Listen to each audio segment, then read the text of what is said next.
Okay, no joke. When the Emoji Movie came out on Netflix, I was tempted to give it an ironic watch. I haven't done it. That movie just isn't even worth the time of day. Anyway, speaking of the Emoji Movie, a PlayStation game from, I believe, the year 2000. I have the box with me right here. 2000 or 2001. Huh. No, 2000. It's 2000. It's a sequel to a childhood favorite game of mine that was just called Driver. And now it's going to look a little screwed up because emulation bugs. But I do have the disc. I have the case right here for anyone who... That's the sound of a jewel case, folks.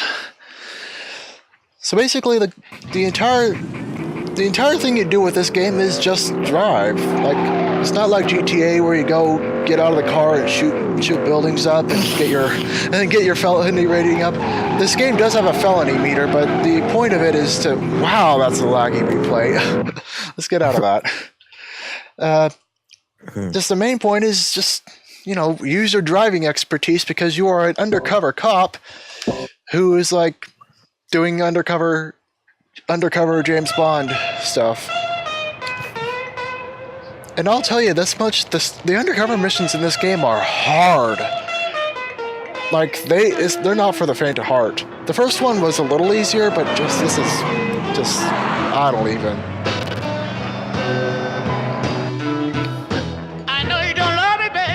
Anyway, I'm going to skip the full motion cutscenes because who cares?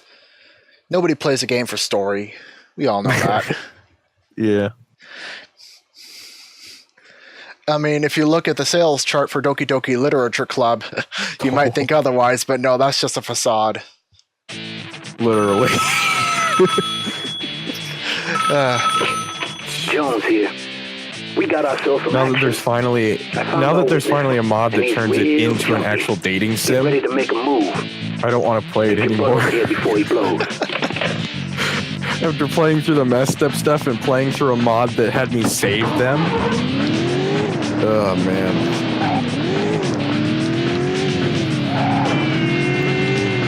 Well, I already hit something. That's a good sign, right? Yeah, so anyway, Tanner controls like a tank, which is annoying. But what can you expect from a PlayStation game where you're mostly driving? And yes, I will be pausing the game to look at the map. Okay, that was not my fault, that collision I just drove past. So, first mission, I don't really have anything to say about it, because honestly, I don't remember the Chicago missions in this game. All I remember is how hard the Havana missions are. Oh, yeah? They're really tough, especially the mission. Okay, there's a mission where you're chasing down a truck, but the truck is dropping bombs, and the bombs will very easily steer you off course into a tree, and then you'll lose out of the truck and lose. And the mission directly after that, which I still have not beaten, it involves spinning out 4 other vehicles. You have to get out of your vehicle into the others to like search for evidence. And the problem with that is that you're given such a strict time limit to get all the way across the city and take the vehicles out that it's just like ridiculous. Like, you have 7 minutes total to do all that. And these cities, if you can't tell, are actually decently big for, again, a PlayStation game. So, also this game doesn't have analog support, or at least it's not emulated properly, which is weird because the first game had analog support.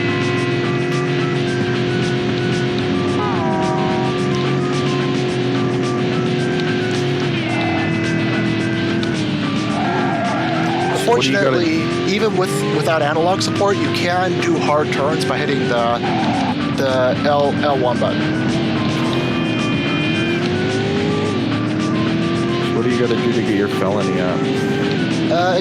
Have encounters with the police, basically. They're not here in this mission, but they will show up, I'm sure. It's only a matter of time.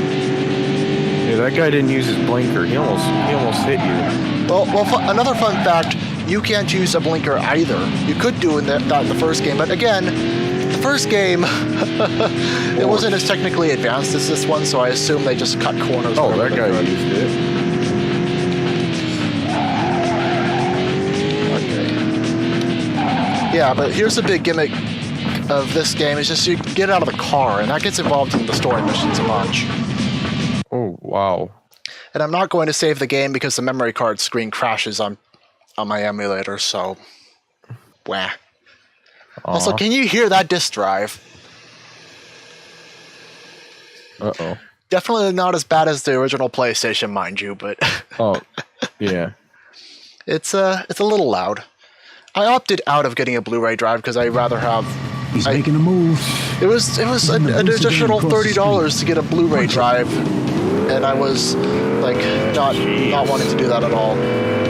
So anyway, now we're in a pursuit mission, and I hate these missions with a flaming passion because the AI is okay. There's several different paths that the AI car can follow, but the fact of the matter is, you're going to have a hard time keeping up with them, let alone getting close enough to freaking hit them. And of course, then you smash it. Yeah, and since the draw distance in this game is so low, you lose vehicles very easily when they're going at high speed. Which is part of what makes that damn truck mission in Havana so bullshit. He's making a move.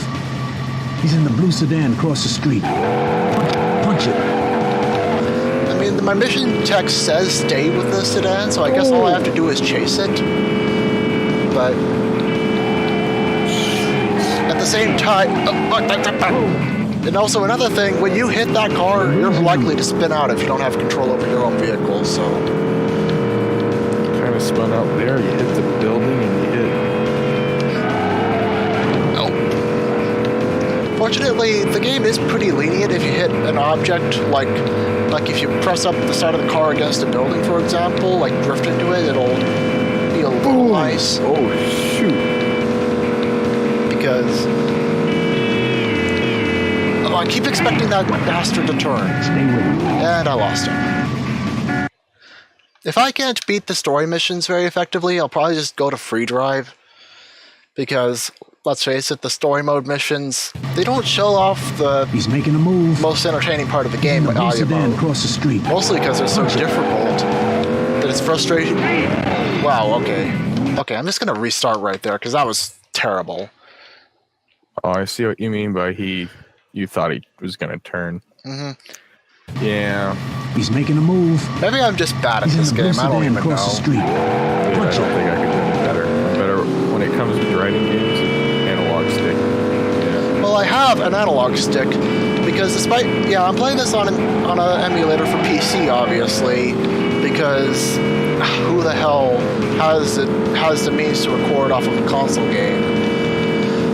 I jokingly say because I think capture cards are way too damn expensive. I had one at one point, but it went bust and it wasn't that great anyway. Like, I think I recorded the Crazy Taxi replay from the first driver game, and that was about the only thing of significance I ever got out of that damn thing before it broke. Yeah.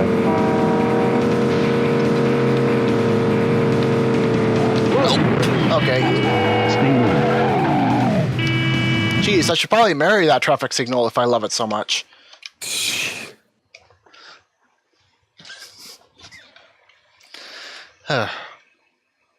Anyway, I was going on He's about making a something. move. He's in the blue sedan across the Capture street. card recording. Punch it. Oh yeah, yeah. I'm playing this on an emulator for PC, but I'm using a Nintendo Switch controller to do it. Oh, jeez. Yeah, because I didn't realize this exactly when I bought them, but you know those themed Mario themed Nintendo Switch controllers that were selling for like half the price of the normal Pro controller? Yeah. They were half price because A, they're wired only, B, they don't have motion sensing, and C, they don't have Amiibo support. So, like, I feel kind of gypped, but the Switch came with Joy-Cons anyway, so if I really needed that stuff, I'd use the Joy-Cons. Which I still think are too tiny for my hands, but whatever, I got used to it.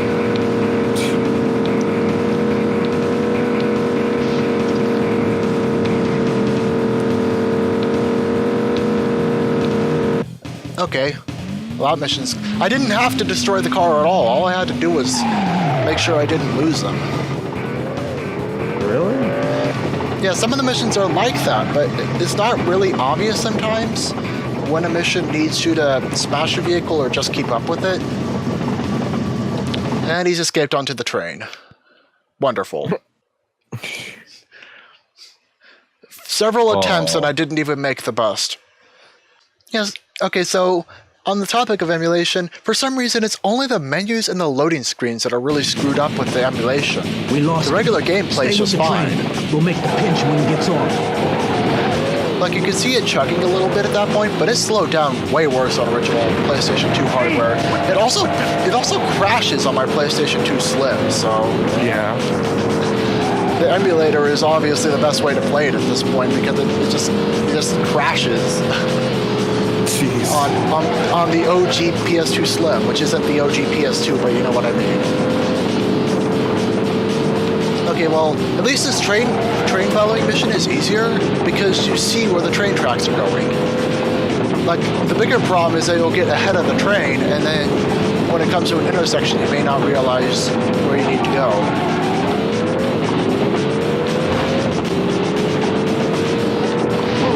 Whoa, and then I can run into a dumpster like a dumbass and lose sight of the train.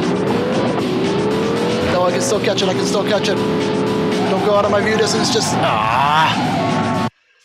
Darn it. Yeah, the draw distance in this game is actually a problem, because once you can't see something, it's pretty much gone, which means for story objectives, like, you're screwed. We lost him. Stay with the train. We'll make the pinch when he gets off. Also, you can't skip these in-game cutscenes preluding the driving, which is dumb to me because of how many times you'll be retrying the mission because of how hard as balls they are. Yeah. Also, a realization I've come to, I don't think the police cars show up at all in the missions in this game. At least from what I've played, they don't show up. Like in the original Driver, police cars showed up in the missions just like any other vehicles, but I honestly don't remember if they show up in this one. At least in Undercover. They show up in Free Drive, obviously, but let's not T-bone a dumpster here. Or run into a parked car. I swear, you're not... Yeah, sometimes when you're going at high speed, other cars traveling through the intersection are more liable to hit you than you are to hit them. I think that car you just hit caught on fire. I could see it barely. I wouldn't have expected them to hit. I wouldn't expect to hit them hard enough. Sure, in the first Driver game, they caught on fire pretty much the second you bumped them, but in this game, the civilian cars actually have HP, so like they're not KO'd in their single hit like the cars from the first game. That suck if that's all for real life cars. One hit, you're done. Yeah, you run into your garage door trying to get your car backed up into the driveway. Oh no, it's gonna roll into the street and you're gonna be liable to replace it. Okay, what direction are you turning, train? It's going left. The car industry would Go, a lot get of out, run to the platform. After they have to replace their car all the time. I made it. Good. There may be an actual cutscene this time. Oh, it's full motion, of course.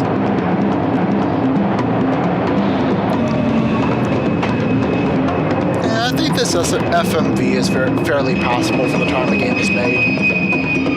It's grainy as shit because, of course, it's on PlayStation, so it's like got super video CD quality or whatever. I got nothing to say. Yeah. I never figured Lenny'd be worth dying over.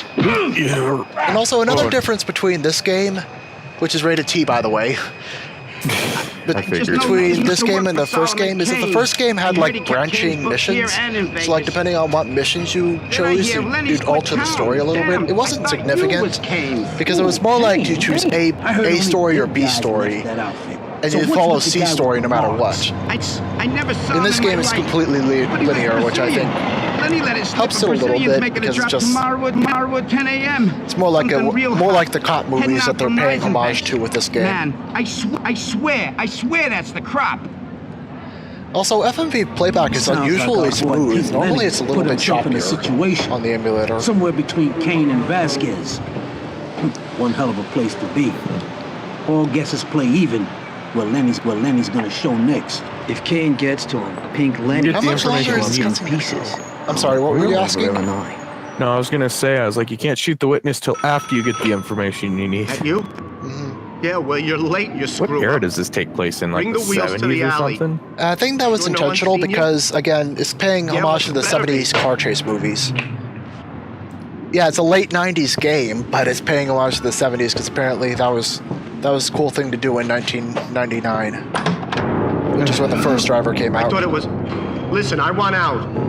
Kane knows. He knows. You made a deal with us, Lenny. Let's go. I'm sorry, I can't help but be reminded of whoever that guy was who was like the lead role in The Room. Don't tell me that guy didn't remind you of whoever that was just then. Yeah. God, what was his name? I know his face, I know his voice, I just cannot 10 a.m. remember on his the dot, name. and the Brazilian's heading out, just like the man said. We're gonna sit tight and tail him.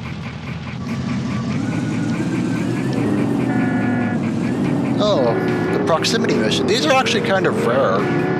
I quite like it because it encourages you to take it slow. Low and slow. You just gotta make sure he doesn't get too far away and that you don't get too close. Huh. Which, of course, he's a little unpredictable because he'll randomly hit vehicles. Hang back. He's around the corner. Now, of course, the problem with this mission is that if you have to stop before an intersection and then you have to turn to start following him, and then because if you're standing still and he takes off, 10 it a.m. on the dot, really gets out of hand Brazilian's fast because heading out, again the just like draw the man distance. said. We're gonna sit tight You're too and tail him.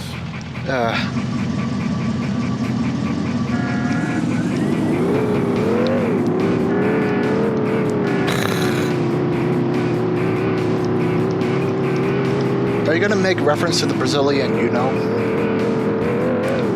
Hang back. Not that they'd ever be involved with a crime like this, but you know. We don't talk about that. Which is why I wasn't being specific. Hang back. Sorry, it's Am kind of I? a touchy subject. Want to hear more of the soundtrack? Is what you were saying? That's what I heard. Yeah. Music volume up all the way and take the sound. I'll be honest, the sounds are a little obnoxious, but I'm used to them, so. I know he's right there. Come on, light change. Stop honking at me, you jackass! I have to wait for this car to get a little bit more out of my line of sight.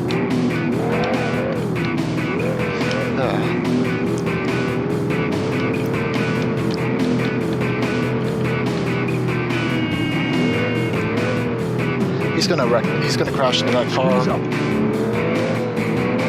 Yeah, you want me to speed up so it'll be going too fast to stop in time when that happens. Why do I keep bouncing?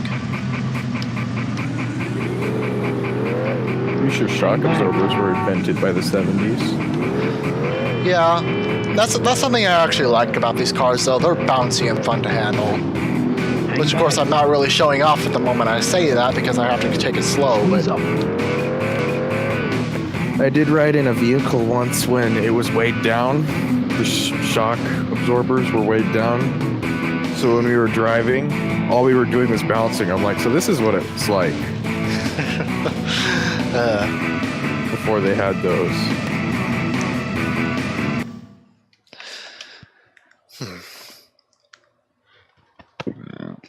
You're losing pardon him. me. Another full motion video cutscene, which, again, I'm skipping most of them because honestly, who cares? Yeah. If you wanted to know the story of this game, you could just look up the cutscenes on YouTube. I'm 100% positive they exist there. Also, if I had more than 2 people watching, I'd be tempted to bring up the driver one. Nope, there's the cops. Well, at least they. At least they show up. Yeah. They do indeed show up in the mission mode. I was wrong earlier. Okay, so this is the meat of where the game. Where the game. Ow! What's going on? Thanks for demonstrating what I was about to explain, Mr. Drive. This game is fun because it's so damn broken. Oh, now the police think that you're the problem. Did you get that? You'll know what I'm laughing at once you see it. I'm not gonna be able to beat the mission. Where is even my objective? I'm pretty gosh, sure I'm you're heading away you're from the rolling objective. down the road. Well, I'm boned. Now the cops just push you. Wouldn't at this point the cop just stop? No. Because that would be the sensible thing to do. Is that the part that's broken? Yeah, it's. I find it fun because shit like that happens, and it's just highly amusing to me.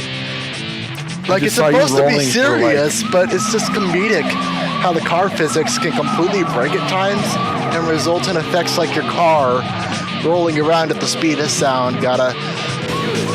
How did I forget the City Escape lyrics? God damn. Rolling around at the speed. At the speed of cops. Got places to go, gotta follow my rainbow. Can't stick around, have to keep moving on. I swear, I don't know how I'm forgetting the City Escape lyrics. I'm disappointed in myself, but I'll go play Generations right after this. Yeah, I just love how you were rolling for like 5 minutes. It's like, oh, thanks, cops, for giving me a ride. Okay, in the post-upload, I'm going to get... Jesus.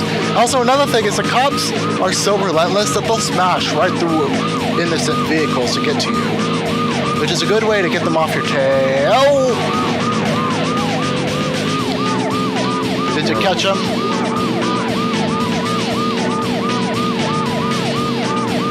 You caught them, right?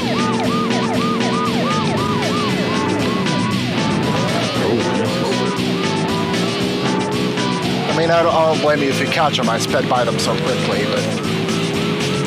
Is this even an effective route? Oh. I don't know. Hold on, check my map. Yes and no. I probably shouldn't have gotten on the freeway at all. I don't think that's the right ramp. Oh, Yeah, it wasn't the right ramp, but I needed to go this way. The other ramp led me the other direction, which I didn't want. bruh. I lost tail, but my felony bar is full, so I'm kind of SOL because I got 2 minutes to my other location. Also, realistic car damage. That was a selling point of this game, is that the cars had like real... How did you catch me? I was behind your cone of vision, right? Whatever.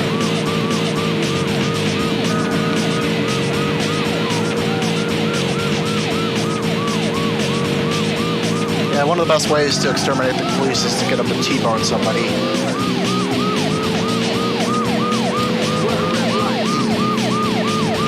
This is problematic. Why? Because I'm going to have to lose this tail before I arrive at the destination. And why couldn't that drawbridge have been going up? That would have been better. Oh, rip. No, I don't want to go dodging through the city streets because my car is too heavily damaged for me to feel comfortable doing that. But I'm like a block away from my destination, so I've got to do something. I won't just trigger the police even more. And yes, I said trigger. This is a video game. Triggers are a thing that exists. Aw, the drawbridge went down instead of up. Okay, if I can make it a block without the cops showing up to ruin my fun, that'll be good.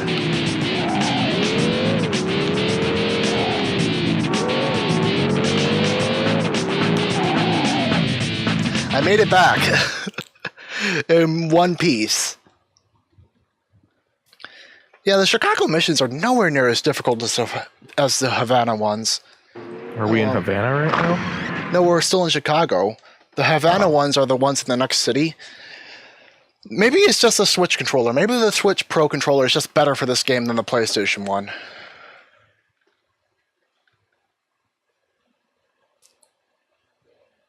So the cops just stopped following you? I lost him because he got stuck somewhere. Oh, I skipped the scene where somebody broke into Tanner's office. Tanner's our main protagonist, by the way. Okay, if I wanted to make this a joke, I'd pick the van, but that's a terrible idea because it just handles awfully. Yeah.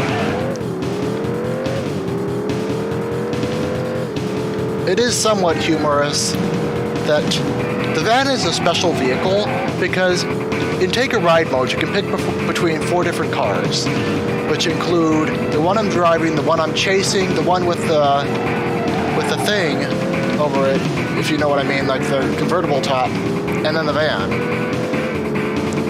Unless you pick the van, you will not encounter more vans in Take a Drive mode. You will only encounter 3 types of vehicles at any given time, at least as far as civilian ones go. Because, you know, service vehicles like the fire truck and the police cars will show up no matter what.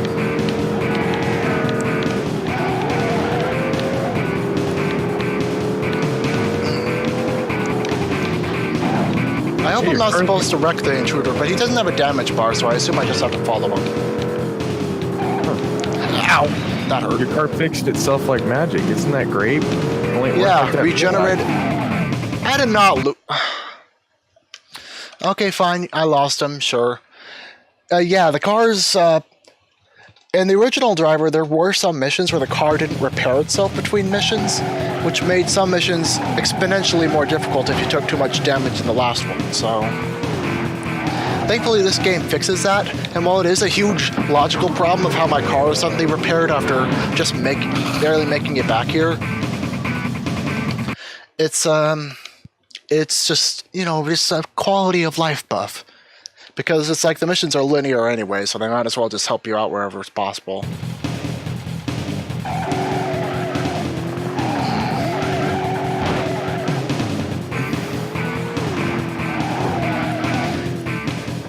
Yeah, but am I wrong for just wanting a game where the basic point is to drive instead of, you know, do all the GTA things that GTA does? Because I much prefer just doing this. Not really. Because I'll fully... Oh, whoa, hello. Holy shit. I'll fully admit to never having played a GTA game, but that's mainly just because it didn't interest me, because I already had this. And I just thought this was superior in the fact that it looked like... okay, well, for a little clarification in history, back when this game was new, GTA 3, which was like the one that actually started doing what GTA does now, was not out yet, because that's a PlayStation 2 game that I want to say came out in 2002, but I'm probably wrong. Ow. I could have ran through that grass. It's stupid moments like that that make me question why I'm so terrible at this game, but... With that said, where was it going on about? It was something about how the history of GTA and... Okay, so if you want a good summary of... If you want a good summary of how that happened and like compare it kind of... I don't know. I'm going to just recommend that you watch Guru Larry's video about the Drivergate scandal. Because that has some details that I feel like are kind of relevant as to why we don't have any more driver games that are really good. We were watching Peter play GTA 4, and he made it look like a civil war was happening. I laugh at that idea, but at the same time, it's just like just somehow, wow, I hate that car so damn much. He used a rocket launcher and lit everything on fire. The only comedic thing was he was a horse. Yeah, it's just like, that sounds... I have to word it carefully to not end up on an FBI watch list, but that... like I wouldn't mind playing that game really, but I feel, if the core of the game is supposed to be driving, then what I want to do is drive. Because all she wants to do is drive. I got ahead of the bastard, and immediately smashed, and then immediately hate this game. I was too busy making my stupid musical reference that I got completely lost. Because all you can do now is shut up and drive. That would be more appropriate. I wanted to say that all, like, for the last 30 minutes. Oh, by the way, we've hit 32 minutes now. Yeah, I'm keeping an eye on the timer because I've got my... I've got my stuff set up on my other monitor. By the way, peeps in the chat, feel free to chat. I can actually see the chat this time. There's only Texting and driving? That's not dangerous at all.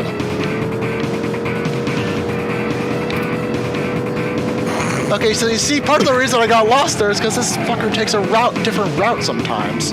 Like I was expecting him to turn onto that street, but now I've lost him. I just did LOL after you said not about texting and driving. This game is really freaking mean sometimes. Yeah, pretty much. Again, it's unforgiving thanks to the draw distance, but with all my complaining about the draw distance, maybe I should actually talk about what I would expect if they were to remaster the original Driver duology. And I say original Driver duology because the third one, and pretty much everyone after that, I've not even touched. So yeah, I want more games to be like Driver, and yet I've not played the later Driver games. I don't even know why. I guess it's just the fact that I don't want to sink money into products that I feel like aren't as good as the ones I already have. Because Driver 2 for me was like a fair game find for $11, so that was just like, wow. Nice. A good deal if you can put up with how difficult this game gets. And the fact that if you run it on a PlayStation, it goes incredibly slow, but... You don't hit that guy. And YouTube is complaining that the bitrate I'm streaming at is too high for this resolution. Fuck you, YouTube. You won't accept a 720 stream, so why should I care if you're complaining about a 481? Okay, so I was gonna go on. Oh, where the hell are you going, sir? Wait. Okay, I was going on about Driver duology, the OG Driver duology. If I were to remaster these games, first of all, a difficulty select would be quite nice, with like the hardest one being the one from this game, because honestly, I feel like it's unforgivingly tough at times. And like have the easier difficulties, you know, take advantage of the better draw distance that the remaster would have, so that, you know, the vehicle, you could see the vehicle for longer and thus you wouldn't lose it as quickly. Like, obviously, part of the challenge should still be stay close enough to the vehicle so that you don't lose them. But with better draw distance, that would be less excusable if it was the same distance as it is in this one. How many times have I attempted this mission? Were you keeping track? I feel like it's been around 6. I want to say, yeah, I wanted to say above 5 at least.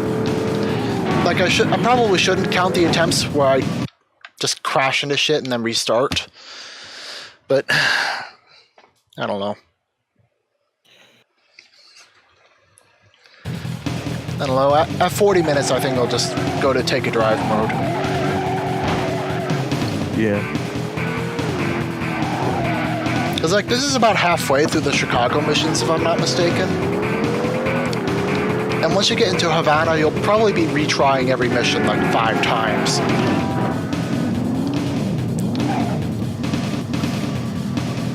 As if I'm not already having to retry missions 5 times in a row in order to complete them in Chicago. Oh, and fun fact about the first Driver game, San Francisco was featured as a starter city in the original Driver. And, you know, that was probably the most fun city out of the 8 that are between this one and the first Driver.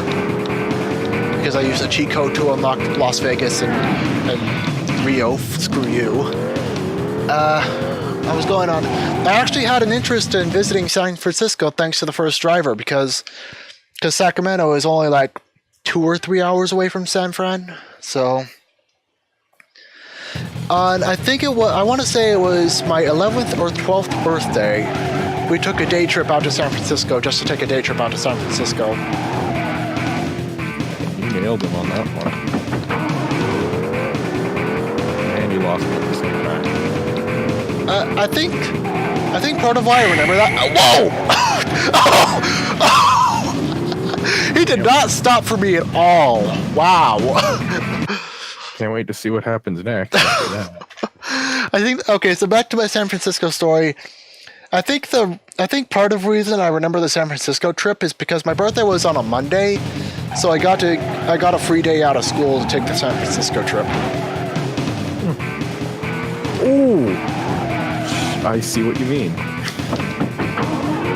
Did not stop for me at all. Jeez, I didn't realize you got in front of him. Well, yeah, it's very easy to do that if you cut through the grass, but Jeez, not expecting that. it's just like I wasn't expecting him to hit me so hard. Because like he nearly sent me rolling. They see me roll. Hey, dude. You'd probably like the replay out there. Ow. Yeah. Yeah, because that's film director and quick replay. Okay, so if I fail a mission... Okay.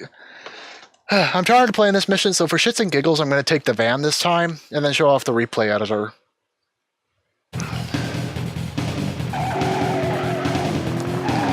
And also, if you have the ability to properly save the game, never fail to save the game. It's just a bad idea to not save the game because of how tough these missions are. And if you can't tell, this van is quite a lot slower than the car. See, my shortcut through the grass didn't save me any time.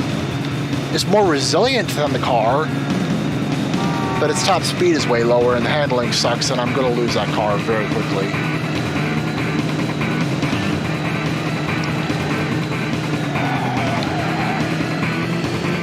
How am I keeping up with the car better in the van than with the car?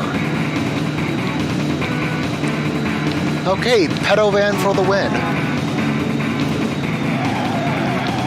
Please don't ever take that out of context. How do I keep up with them longer with a van than with a car? Okay, so part of the fun with pretty much any game mode you play, you can go into a replay editor or have the game generate a replay for you. But unlike Mario Kart 8's soppy excuse for a replay editor, quote unquote, you have like this film director mode where you can like make cuts and add and change camera angles, and it's just really, really freaking cool. And I thought Mario Kart 8 would have something like that. Needless to say, my expectations were shattered. And I mean, this isn't a good example of the replay because nothing exciting is going on. But as you can see, it's kind of generating an interesting replay. It's kind of switching between two shots though, and it's not doing anything else. Like, actually, the demo you saw at the beginning of the game was a replay, so I guess I could just show that off. Maybe go to film director on that. If I can, which I'm not sure if I can. Yay, menu glitches. Because, of course.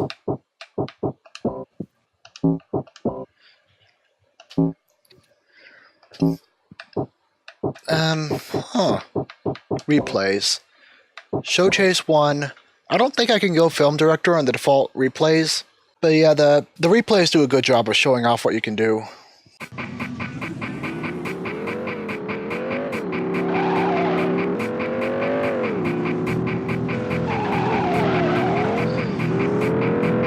And I realize this is the same replay we saw at the beginning of the stream, but whatever.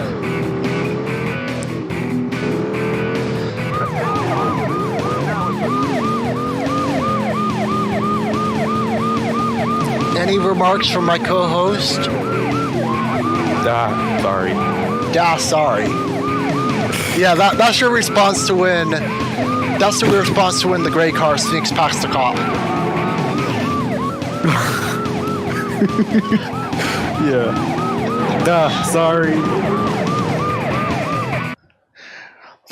Like I think all the gray car did was bump the cop as he was making a legal right turn.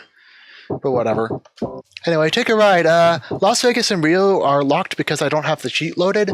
Let's show off Havana at night.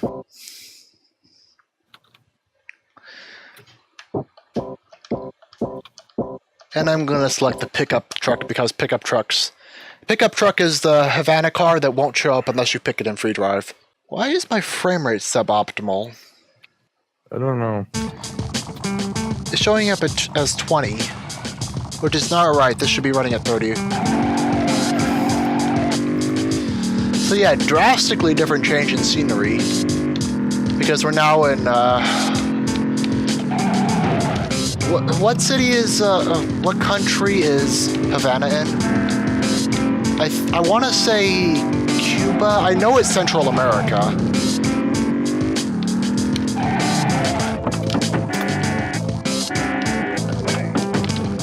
Chaz, could you look up Google Maps or something? Yeah, look up where Havana is. I get the song though when I do that, and I get the street in my city. Okay. Well, thanks for trying. I want to say it's Cuba, but again, I'm not positive. And it is Cuba. I was right! Gameactive knows a thing about geography. It appears to be is it the capital? It might be. Yeah, it's got a difference from the rest of the cities. I swear it's normally not that easy to roll your vehicle so much. And I'm stuck. The reason why I wanted to say Georgia is because Savannah. No, when I think Savannah... No, Sahara. Why do I get Savannah and Sahara mixed up so damn much? I have no idea. I mean, I know they're both hot climates, but anyway. Jeez. Yeah, the reason it's dark is because I set it to be at night. Because it's cool, and I don't think you get to see nighttime very much in Undercover anyway. Anyway, I actually happen to have memorized the location of the secret car, if you would like me to go after that. Sure. Okay. The secret car in Havana is kind of shit, but, you know, it's a secret. So that means people must care about it, right? That looks like the legit map of Havana. Huh. Well, it is based on the real city, to the extent that a PlayStation can replicate it, but, you know what I mean. Okay, cue the song. No one? Okay. I'll cue the song all right. I'll just make sure that there's no sound effects. I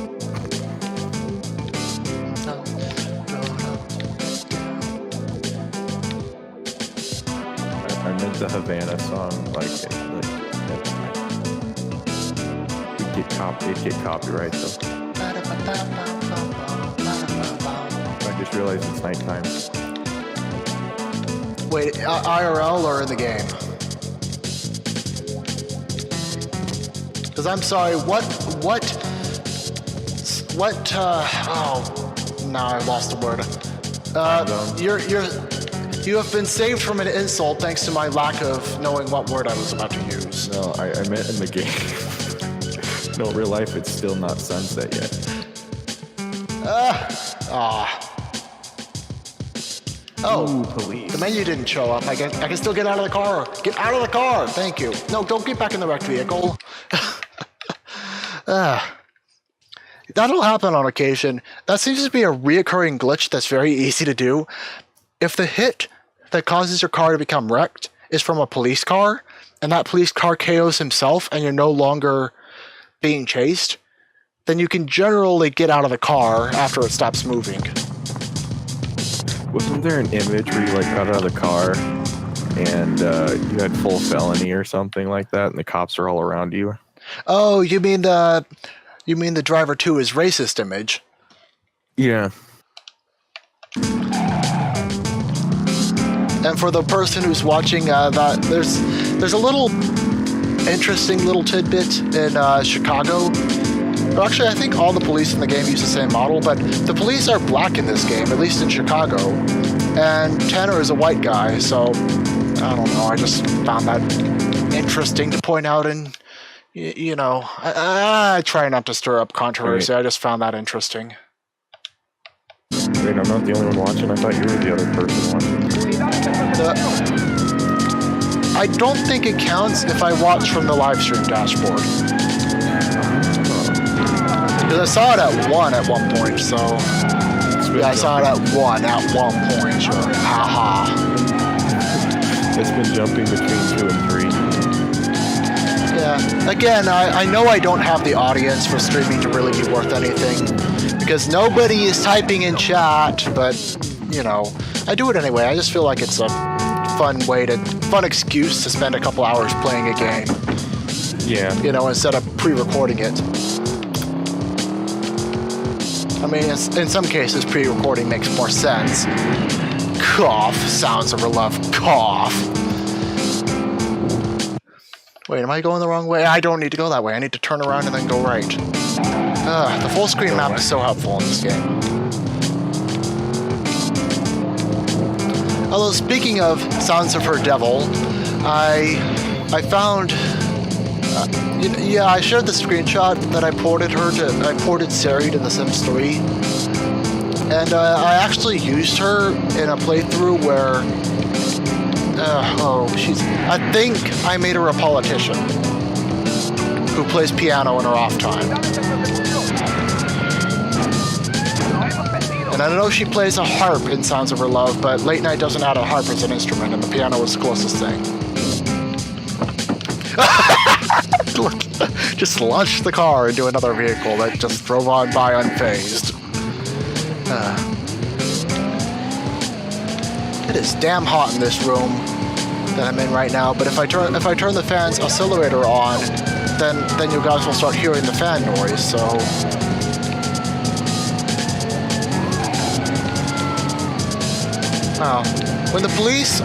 When your felony meter is low, the cops are just brick dumb, which,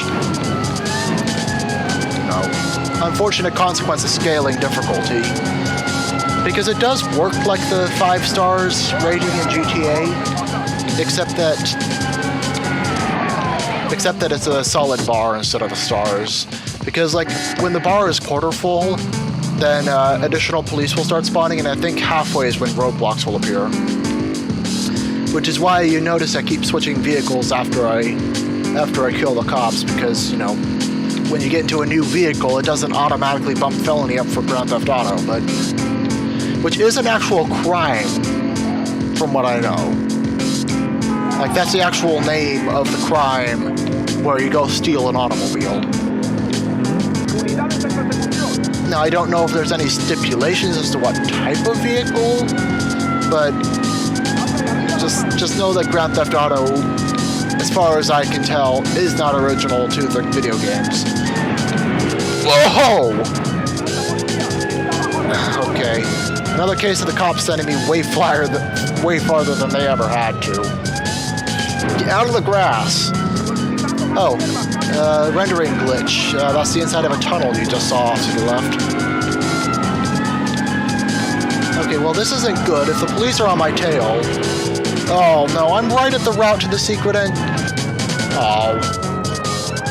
I was about to take the route to get the secret car, and then I I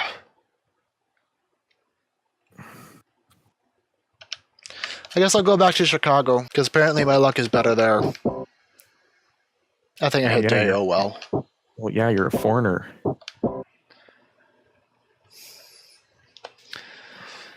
Foreigner or not, Tanner is just... he's as bad of a driver as you are, so... Which is ironic, because the entire point of Tanner is that he's the best driver on the police force, but... He's only as good as you are. Whoa. What happened there? Oh, the menu rendering glitch with the emulator. Yeah, I saw that. Okay, I'm pretty sure for the secret car in Chicago, I just had dead north, take that left, and then go up all the way to the top of the map where there's Wrigley Park. Significantly easier to get to than the one in Havana, because past that offshoot road, you also had to navigate a maze, and it was annoying. Because like if you went the wrong way, then you got yourself very lost, and that part's not tracked on your map.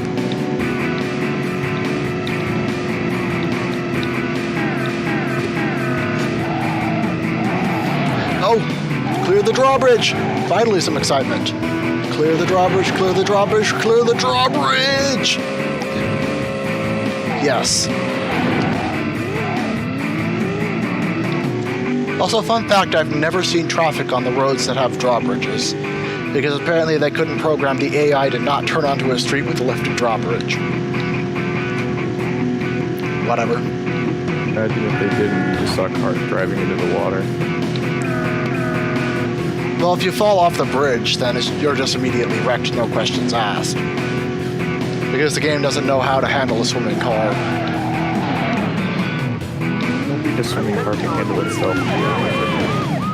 Like I know that, yeah, if your car sank to the bottom of, oh, that river isn't named in the map, but if your car sunk to the bottom of a river, you wouldn't be able to drive it around underwater. It's not like it's Sonic and All-Stars Racing Transform now, is it? Or Mario Kart. Yeah, Sonic and All-Stars was the thing I thought of first. Although you don't drive underwater in that game. I don't ever know what happened to the submarine mode in that game. Because I heard there was going to be a submarine transformation, but it's not in the final game, so... Maybe they scrapped it. They probably did, or maybe that was just some bullshit I heard, but... final point being, you can't drive underwater in that game. No ifs, ands, or buts about it. Unless there's some glitch I don't know about, in which case that's a glitch. Oh.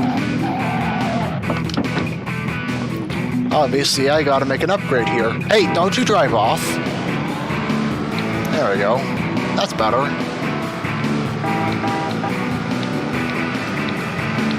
I'm sure this will have no legal repercussions down the literal road.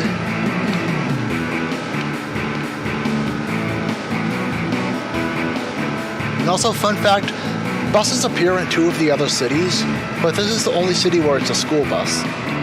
The other buses are like transit buses, which is weird to me. Why is Chicago the only one that has a school bus? Oh, are you kidding me? Oh, you're going down. Oh. The drawbridge is up, it's not going down, and the bus is too long to get up there. Wow, okay. Guess I gotta turn around and wait for it.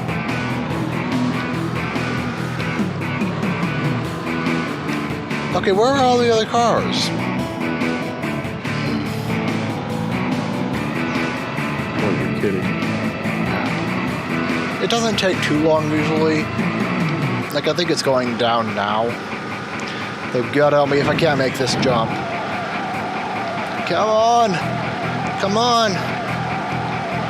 Chug, chug, chug, chug at your district mandated 55 miles an hour. Actually, that's a lie. You can trigger the police by speeding in the bus. So, yeah, not for jacking a school bus, but for speeding in a jacked school bus. That's what they're concerned about. Or crossing the railroad track without opening the doors. Well, there's no railroad tracks to worry about, so. If we're gonna fall in the water for sure. Yeah, or plummeting it into the river. But at that point, you're just dead. So. Where are all the other vehicles? This is like the most empty Chicago I've ever freaking seen.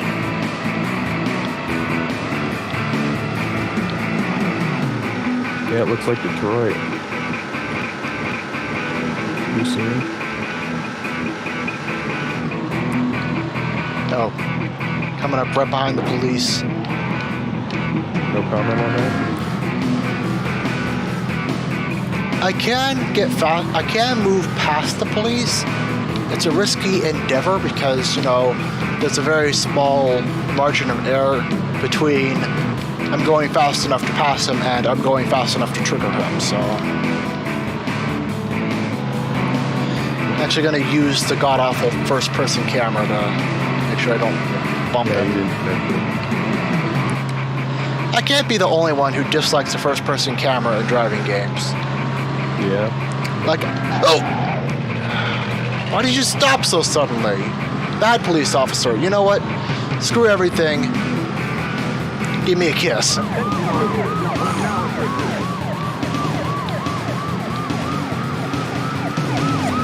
That brought up my felony rather quick.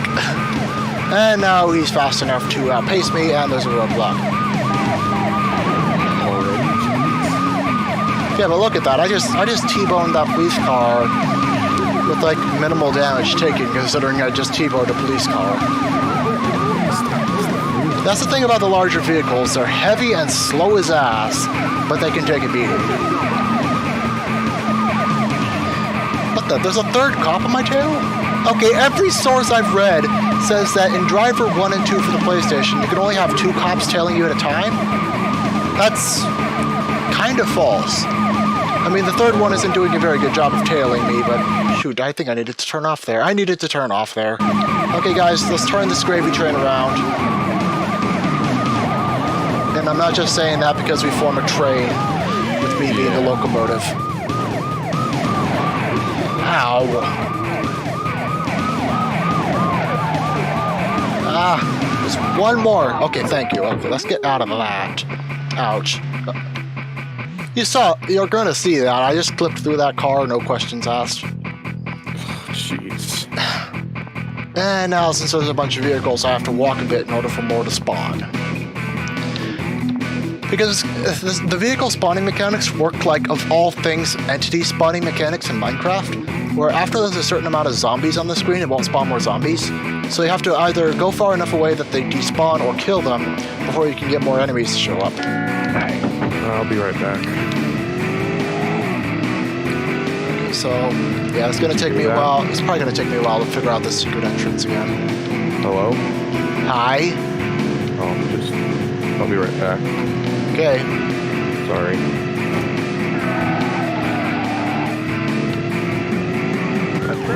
Oh, you're kidding me. I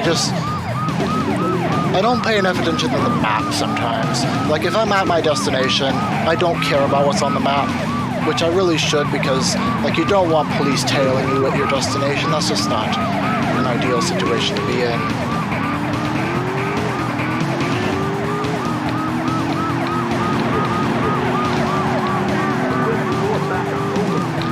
Although I could probably just drive around the blocks a couple times and I'll just eventually crash into enough stuff to... Enough stuff, not including me. Come on, man. Oh, and then another one showed up. Don't tell me this is going to end just like the Havana run did, where I get so close to where the secret car is, and then I'm taken out by the police. Okay, never mind. Thank you, and good night.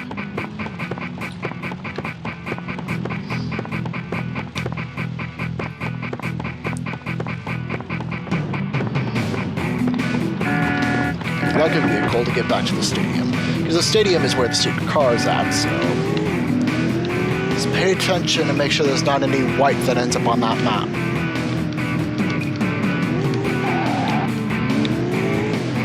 So yeah, if I made my own game in the style of Driver, I'd probably make it so that you get a little bit of felony just for jacking a car. Because, you know, if somebody noticed that their car got jacked, you know, they'd probably report it to the police. Especially if you jacked it while they were driving it. Like the only way to escape the felony bump from jacking a car would be to jack a parked one. And like that'd also be the only way you could jack commercial vehicles, because, come on, commercial vehicles ought to have more security that prevent people from just hopping into the car from the street and then just kicking out the person driving it, you know. It's just dumb. Okay, I need to hit triangle, or X in my case, at some point around here. What I missed so far? I got caught by the police right at my destination again, but I got out of the car, and now I'm looking for a switch.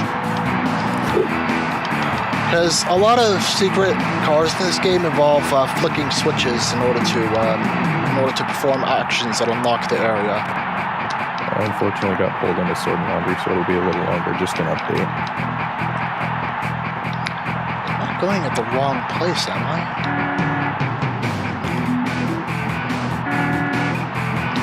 Maybe I need to take out the things as they're blocking the switch. The problem is that sometimes the switches aren't very visible. Like they're supposed to be visible, but sometimes they're just not.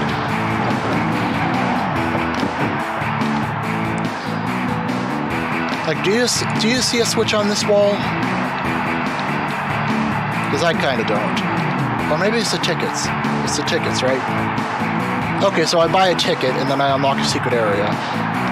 God damn, it's hot in this room. I'm turning the... screw the noise, I'm turning the oscillator on my fan back on. There we go. Is it even called an oscillator that makes a fan rotate? I don't know. Okay, so now I just gotta walk around the block. Should be able to get my way into the baseball field. Yeah, look at this. All the pedestrians run away from Tanner because it's apparently that scary. I'll be honest, I'd be scared of that face as well. What can you say? It's a PlayStation game with driving as the main focus. Of course, the human models are going to be low poly as all hell.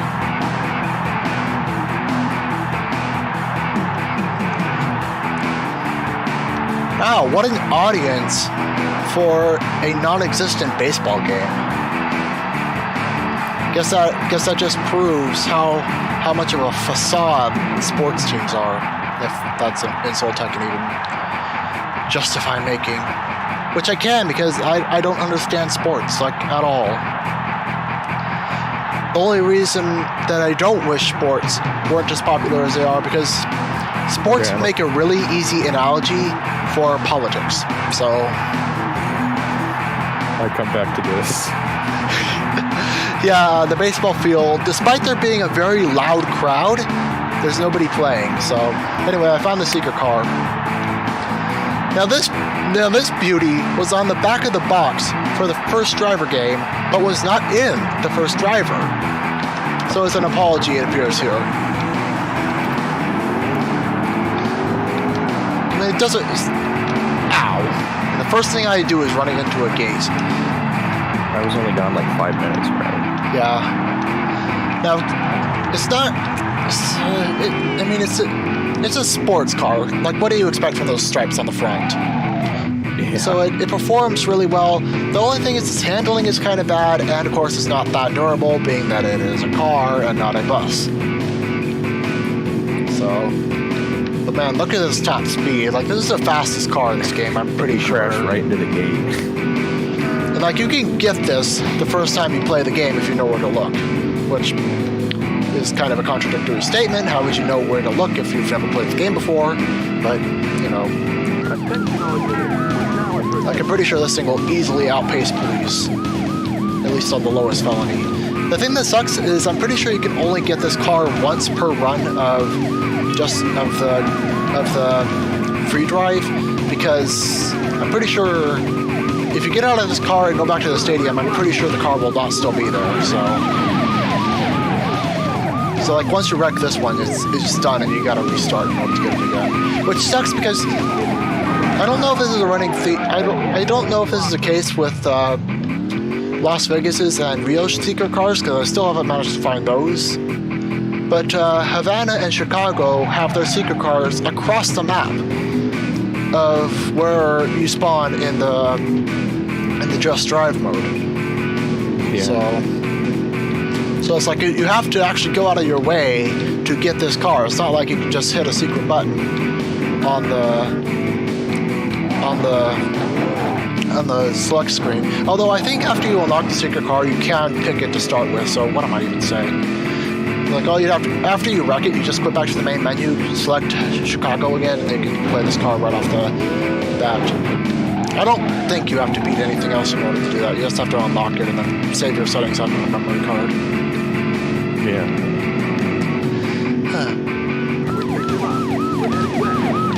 Oh, that How did that roadblock show up so quickly? I was right there when the police showed up. Oh yeah, but remember those days when not only did you have to manually save your game, you had to manually save your game settings and then manually load them as well? That was the original PlayStation for you, folks. PlayStation 2 and GameCube did that better by automating part of that.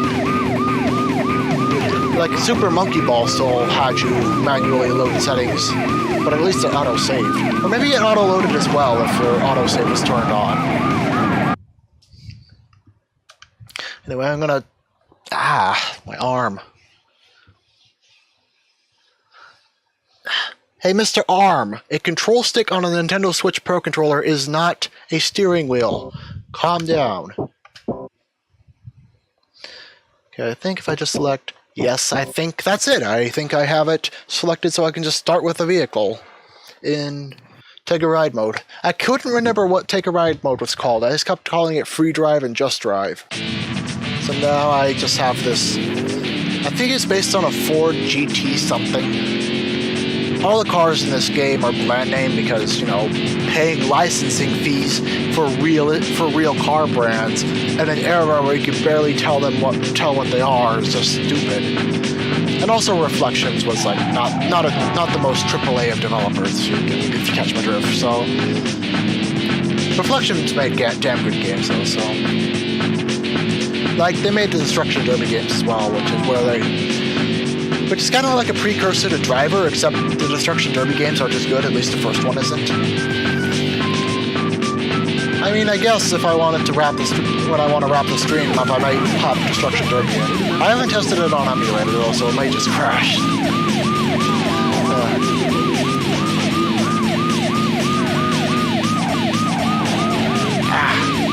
And just for reference, I do own a console that can legit play these games, so don't yell at me, please. Give me a second. Like, I don't have the original PlayStation anymore because I think that either the power supply went bust or it stopped reading discs, which are two, pretty common problems with early disc-based consoles. My GameCube hasn't given up yet, and that's what's important, though. I mean, the PS2 Slim could die the next time I set it up, because I don't think it's even set up at this moment. I took it out of the house for some reason, and it's still not set back up. Anyway, yeah, I don't think I wouldn't lose really anything if the PS2 Slim died. Because I can play PlayStation games on my PC perfectly fine, and there's not really any PlayStation 2 games that I care that much about.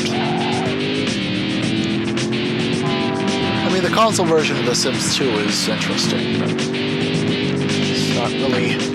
Like, I only played on the rare occasion that I want to play both a Sims game and a console game, which they don't necessarily overlap, because most of the time I play Sims, it's on my computer.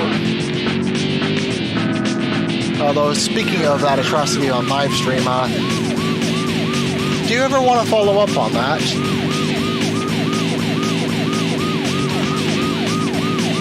Mr. I'm being shy in front of the mic for some reason.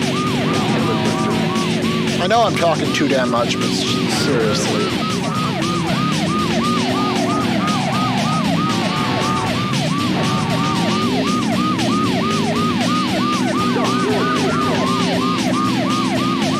Ow. I think he's gone. Oh.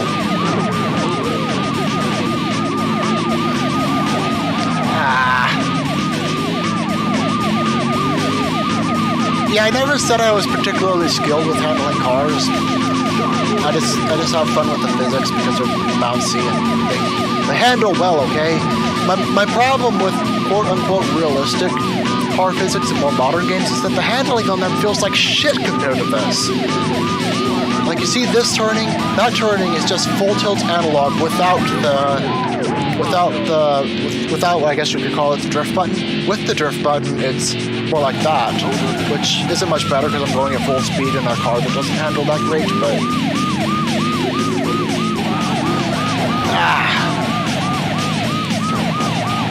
my point still stands. I just feel like modern quote unquote car physics just they're not fun to me because the handling feels completely too stiff. And another thing, I don't get a good perception of speed with those games. I don't know if it's just me or the games are outright lying and that like the relative motion of the vehicle doesn't actually match the speedometer they put up. Because like I can't be the only one who thinks the Forza Motorsport games in particular, like the speedometer says you're going 170 miles an hour, and yet I feel like I'm going more in the range of 50 to 60. Like, that's probably exclusively a me thing, and it probably plays into why I think the cars handle like shit. But, I mean, I can't be the only one who thinks that, right? Like, certainly I feel like this game, at least when it's running at full speed, mind you, it slows down a lot on original hardware. At least with this game, I feel like the handling is appropriate for the speed I'm going, and I feel like I'm going at high speeds with this. Which, you know, I find that bizarre. An Xbox 360 doesn't produce as good of a feeling as going fast as an original PlayStation. Like, there's something fucked up with that, right?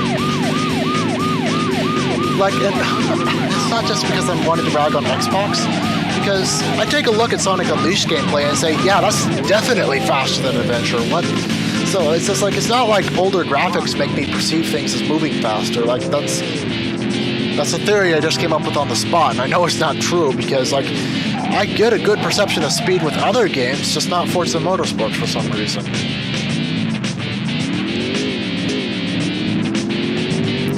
Yeah, I said I didn't play any other driver games, but this one, the first driver. I played some Forza Motorsport because, you know, that was one of the few games that my dad got an Xbox 360 with that I actually had a remote interest in because it was actually, you know, a driving game rather than whatever other shit we had for the 360 when we got it. I actually have a list. Hold on, I'm going to take a small little intermission here from playing the game just to okay, here's something. I'm gonna post edit an image over this because, you know, it doesn't make any sense to have the game over screen from driver for this, but I just pulled out a bin of the Xbox 360 games that were packed into it. So just at the top is Minecraft Xbox 360 edition, which I don't think I will ever play again unless somebody else wants to play multiplayer with me who doesn't, or who's local. You know, Minecraft Java Edition, you don't have to pay for the multiplayer unless you're paying a server service, which I am. And then Just Dance 2014, the version that requires Kinect. Kinect Sports, another Kinect. Your Shape Fitness Evolved, which I think was Kinect's answer to Wii Fit. As much good as that did at advertising the Kinect. And yes, I'm throwing the boxes on the floor. Shut up. Family Game Night 3, which features a video game version of Clue, Twister, The Game of Life, Yahtzee Hands Down, and Mousetrap. Which actually, I've got a little bit of a thing to say about this game. First of all, there was an instance where, in The Game of Life, I did the best you possibly could on the career selection minigame, because, you know, like, where you normally draw cards in the physical board game, they have minigames instead. So, like, the chances of getting something good are better when you do better at the minigame. It gave me the 3 lowest paying careers in the game after I lost a college salary job, which I'm still a little bitter about. Just a little bit, though. Yeah, I'll accept a $20,000 payday. Sure. Although out of context, that's a lot, so what am I saying? And then Mousetrap. Main criticism I have about Mousetrap is that in the video game version, it always works perfectly. But in the actual board game version, it never freaking works.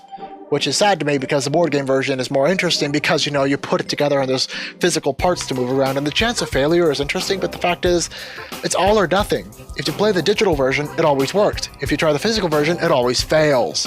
I don't know how that game sold so well when the freaking thing always fails. Like like, I've not heard that be an exclusive issue to mine.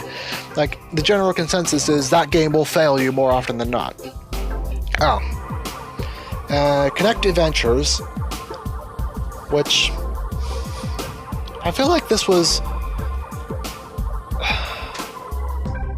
Okay, tell me if I'm crazy, but wasn't there again, a Nintendo Wii title where you... No, never mind. I'm actually just thinking of more some of the mini games from Wii Fit. Never mind. Like the one where you roll the bubble down the stream. Karaoke Revolution presents American Idol Encore by Konami. Headset or microphone required. When was this released?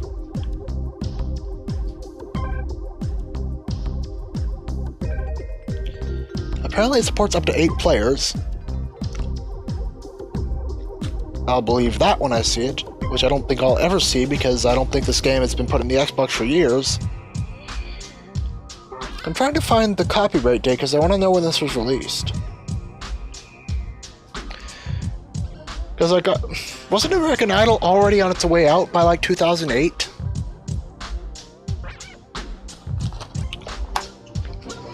Okay, I'm sorry I'm not playing the game, but I'm actually interested in talking about something. Where is the copyright date? In the manual? No, that's just health and safety warnings. Who the hell needs those?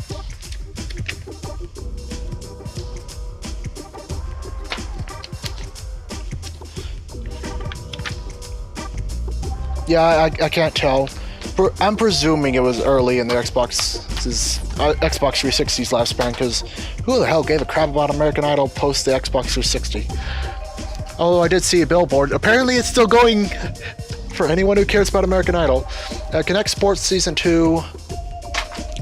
And an empty case that has no sleeve or anything with Gears of War in it. Which is... okay. I'll clean up the games later. Yeah, I actually feel like switching to a different game. Hold on. Of all these PlayStation games I have in this bin...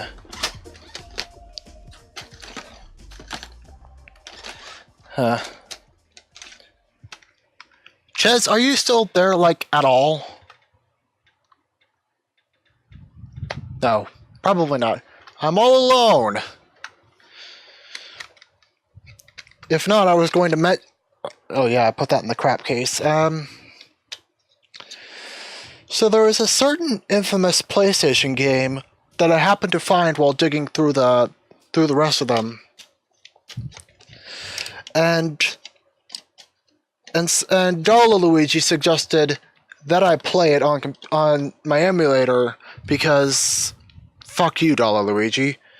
And it crashed the emulator, like on stage 2. So I'm not going to be playing that because there's only one time when I would fully complete this particular game I have in mind.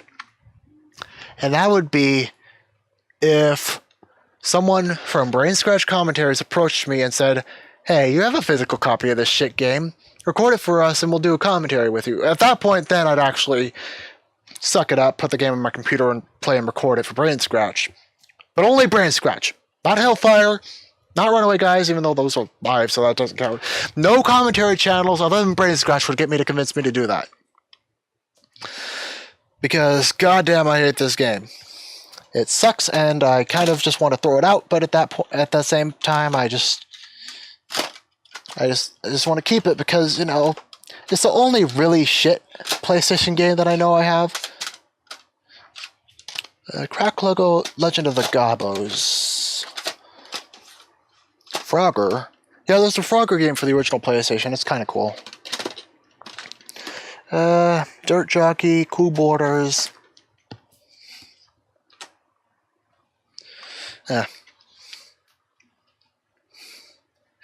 Although, yeah, hold on. My emulator crashed!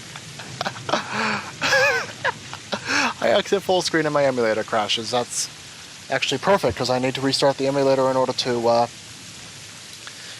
launch a new game. Don't ask me why there's not a soft reset in the emulator, but whatever. Ow. That hurt. Sharp jewel case plastic on my foot. It hurt. So, there was a game for the PlayStation 4 that was exclusive to that system until like, you know, until like less than a month from now, in which case it's getting released on multiplat. I don't know if I'm going to get it on. What the hell? Why is the emulation running so fast? Insane Trilogy is going multiplat, so I guess in celebration of that, we're going to see Crash Bandicoot running at twice speed. I wonder if I could actually play it like this.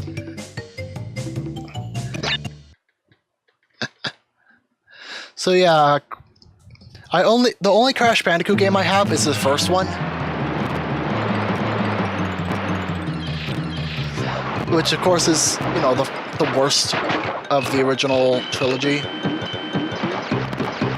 Okay, the emulation is really screwed up. What the hell did I do? I don't think this is how Crash Bandicoot is supposed to work. Like, as archaic as the first game was, it didn't have this many problems. And also, it's super wide. Okay, so note to the developers of EPSXE, with the default settings that loaded with Crash Bandicoot, it's kind of unplayable.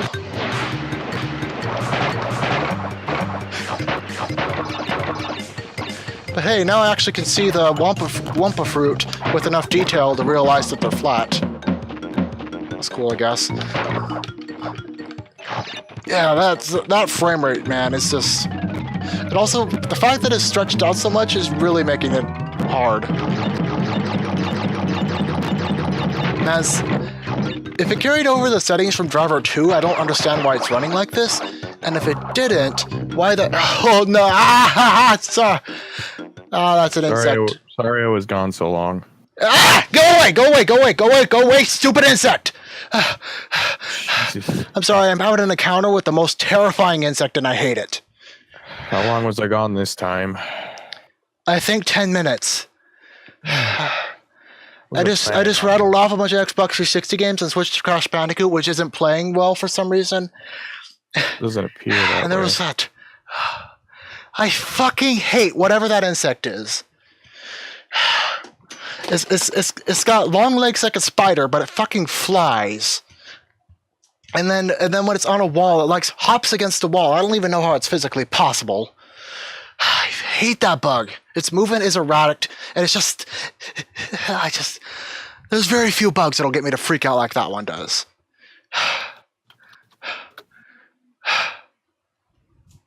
And that's the first time. That's the first fucking time it's ever flown in my face while I was doing something on the computer. Yeah.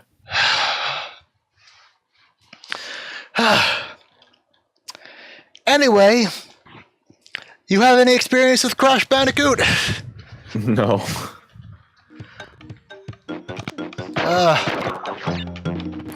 Anyway, Insane Trilogy.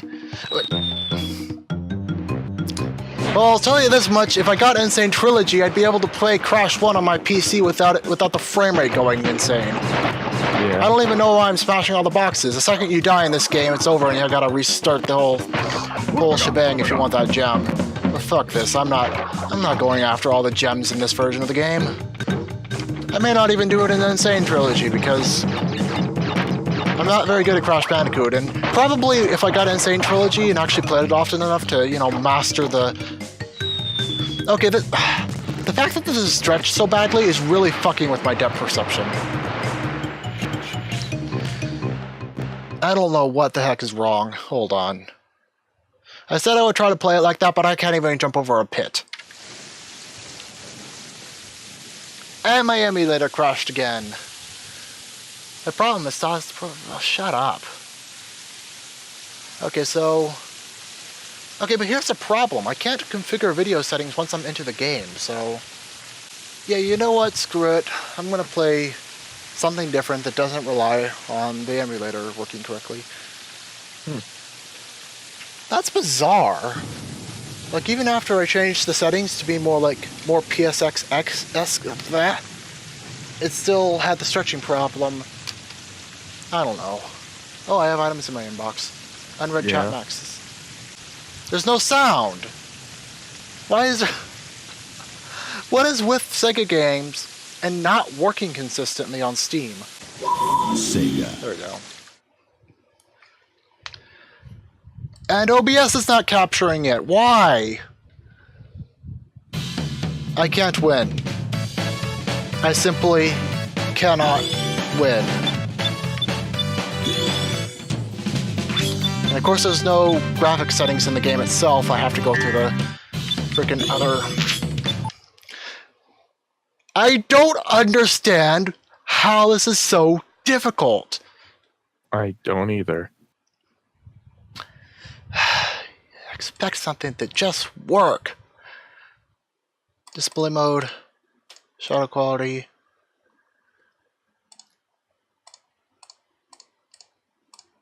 Do I have to specify 60? Okay, apparently Sonic Generations doesn't want to be recorded, so fuck Sonic Generations.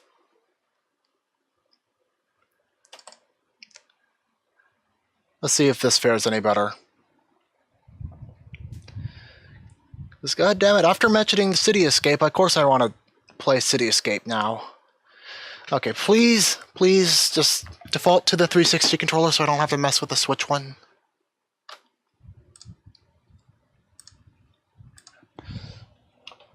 Hopefully it doesn't care that it's on a different USB port this time. No, it's not capturing Sonic Adventure 2 either. OBS. Oh, bitch, please. That's what I'm gonna call it now. Also, that it's loud. File select. Because what were you expecting from... This warning message is so weird. I'm gonna post a picture of that. And why do I have to load a file just to exit the game? Oh, I can show it right here. Show on disk. What is with this warning? That's what you get when you when you try to load a file in this game. Jeez. Why?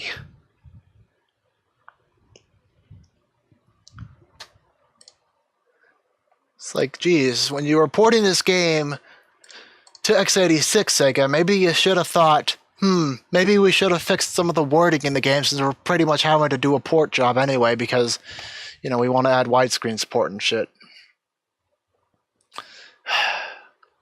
Well, crap. I don't know what to play anymore.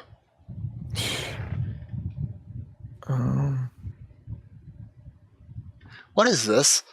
Oh, Steam wants to restart. I've noticed that OBS is like that quite a bit. I do understand why a lot of streamers use XSplit. I don't know why I chose OBS over XSplit. I think there was something with XSplit that just didn't jive with me on like the technical end of it. So, no, I don't want to update Steam right now. I guess I'll just play Hat in Time. All else fails, Hat in Time. Image layering. Yeah, I was curious if I was able to do that in Oh Bitch Please. But from what I can tell, there's just different scenes and that's all you can really do. I should probably try XSplit at some point because OBS is kind of giving me some shit. Oh, that was probably it. I was probably looking at XSplit and said, it wants me to buy it. I kind of want to avoid that. But, yeah. Yeah, because OBS actually stands for Open Broadcasting Software, but I'm calling it Oh Bitch Please because it gave me an absolute hell of a time just working tonight, so... Like, seriously, I had to update it, and that didn't fix it. I basically had to tell it not to use NVENC, and I just... For some reason, I didn't figure out that apparently it can use a different encoder for streaming and recording, which I didn't know, so...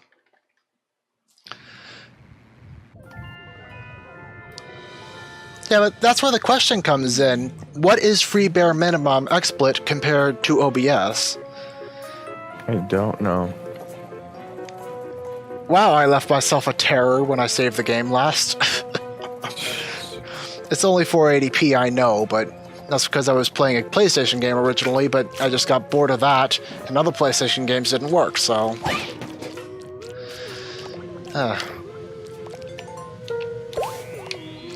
Oh, the shader transfers. I forgot about that. I don't want Muddy Mustache Girl. I could do Golden Mustache Girl. That works better. Yeah, move aside, Metal Mario. We've got a new... What was I gonna say?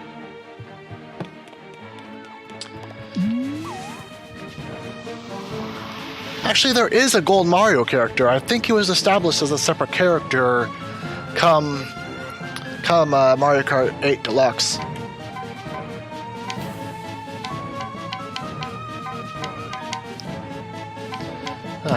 Wonder if I can defeat the boss with Mustache Girl.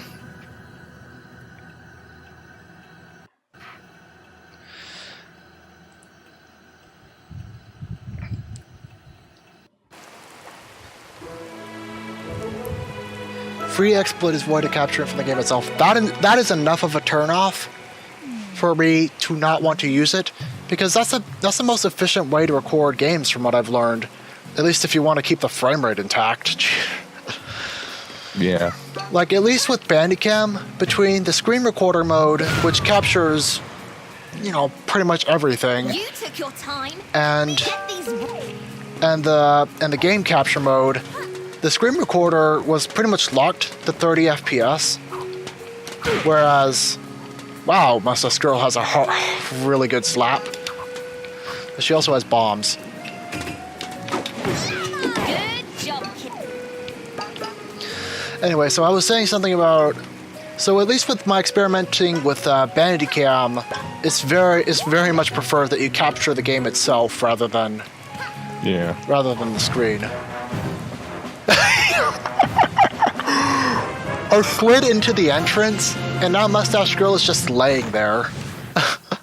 That's funny to me.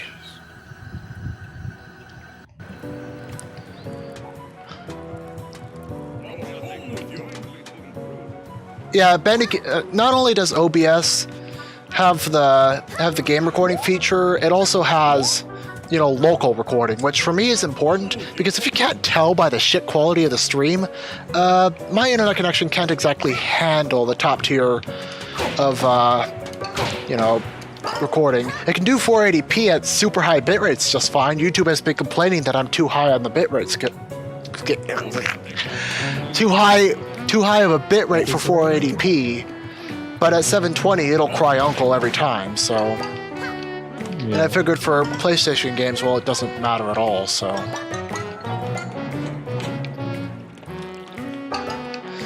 So yeah, welcome to our...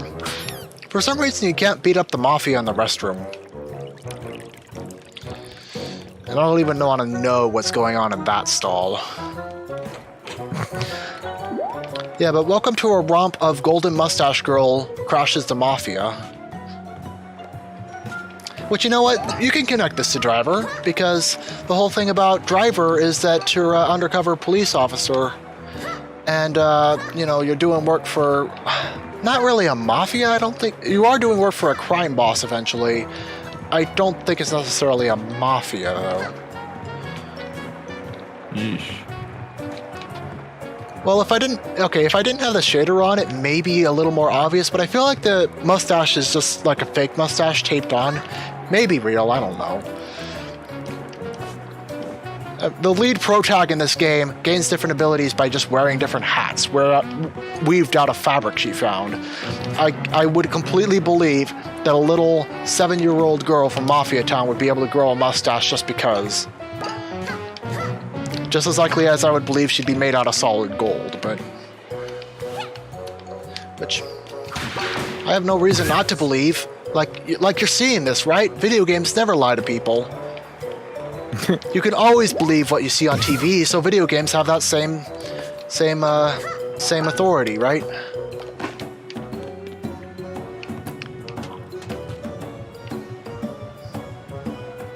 I really wish we got more of a story on Mustache Girl, because she only is relevant in the first chapter and during the final boss. And the only reason she's playable is because of a mod, so...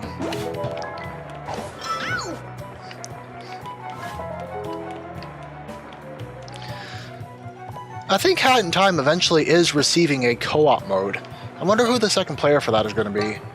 Because every time, this ice panel. The only time I have played this mission as Mustache Girl before, because I remember having that same problem where I wasn't playing as Hat Kid with the ice cap, so I couldn't get down to whatever that was down there.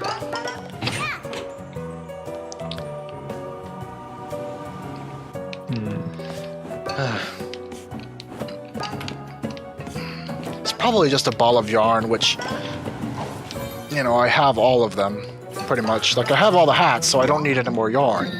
Yeah. Hat boy. Yep. Hat Kid's long lost brother. Or maybe they'd pull something insane, like you know how the 2-player mode in Mario Odyssey is just one player controls Mario and one player controls Cappy. Maybe Hat in Time would be something similar, like not necessarily you control Hat Kid and then her hat, but you control Hat Kid and then you control like adult Hat Kid or something insane. Like if you've ever seen anything about adult Hat Kid. Or maybe they'll just go the boring route and there'll be another Hat Kid with a different color scheme.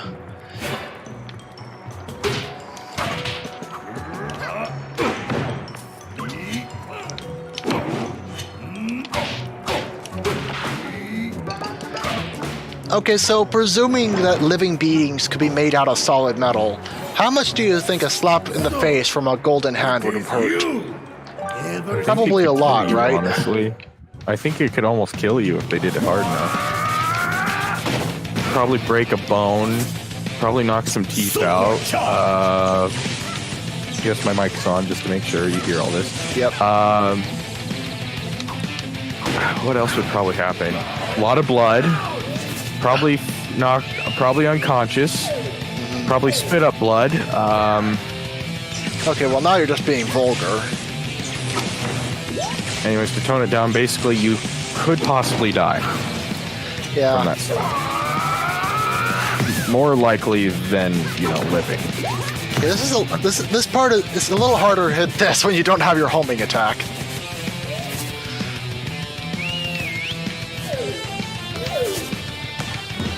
Because you got to go right up to him.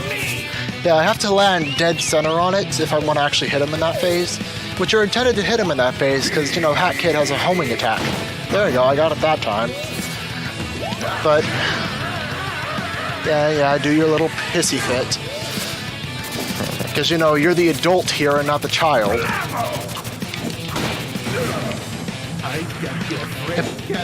Oh, hello me. Why aren't you gold? Or better yet, why aren't you silver? Or better yet again, why aren't you pink gold? I keep getting hit by stuff. I did better on my first run as Mustache Girl with this fight. I don't know, I'm being careless. It's kind of easy anyway, so...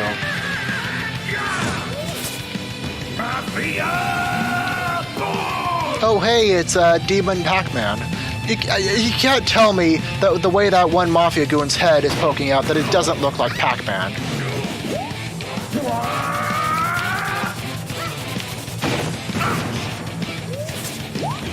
Ultra charge! Mega charge!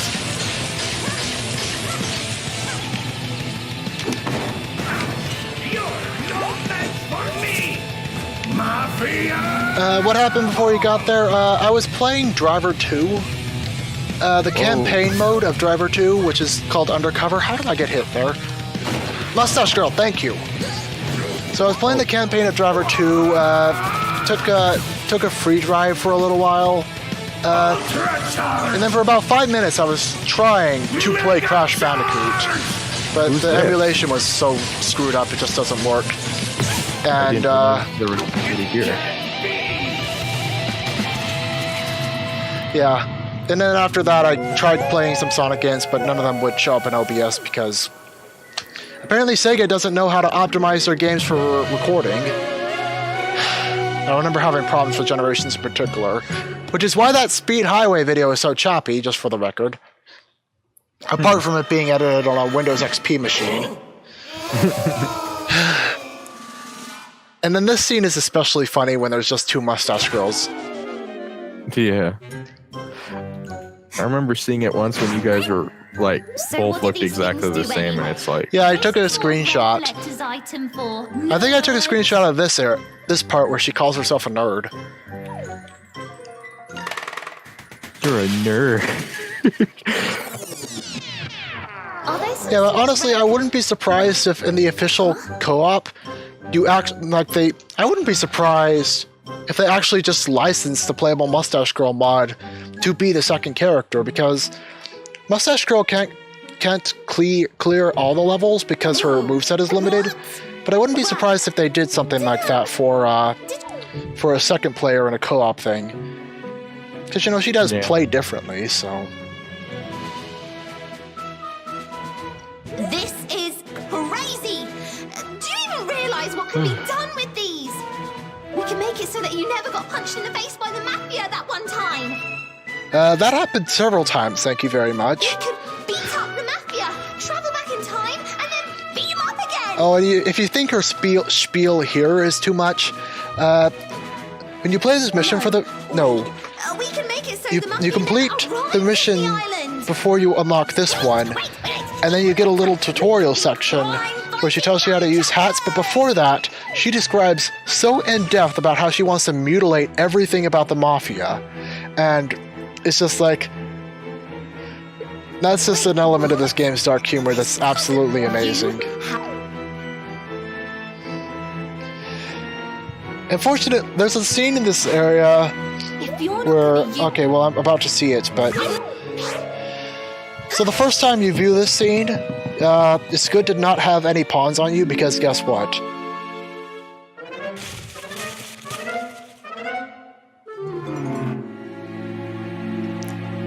Yeah, thankfully she only pickpockets you on the first time you view the scene, so it's not like when you're at endgame and are saving up for a badge or anything and just replay this mission that you suddenly are set back a bunch from your mumble badge.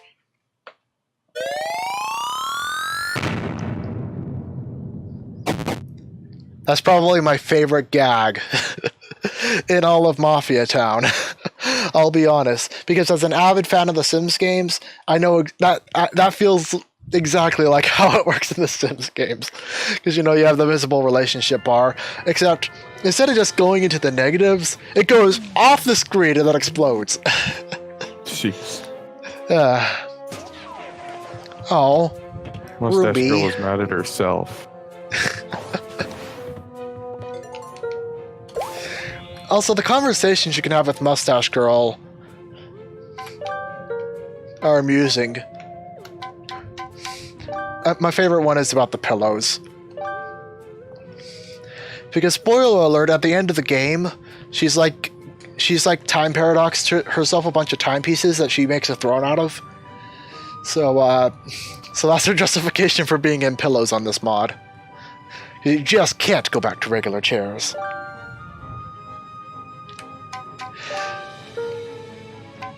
Yeah, Hat in Time is just visually amazing, though sadly it's not on Switch because apparently it's already 30 FPS locked on the other console, so if they can't make it work, perfectly understand. I'm not going to beg for a Switch port or anything, but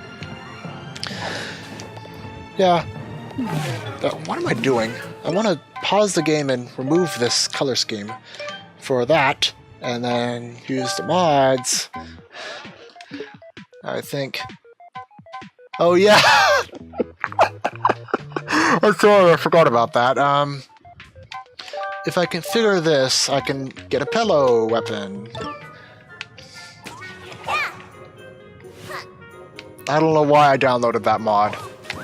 I myself am not a fan of the dabbing, but whatever. Yeah, I can see the Wind Waker argument, especially with her eyes. Like those eyes look almost directly ripped off of Toon Link, I'm not mistaken, right? I've never played Wind Waker, so I wouldn't really know, but... and then, if you want to compare it to Sunshine, this chapter I feel is more comparable to 1,000 Year Door of all games.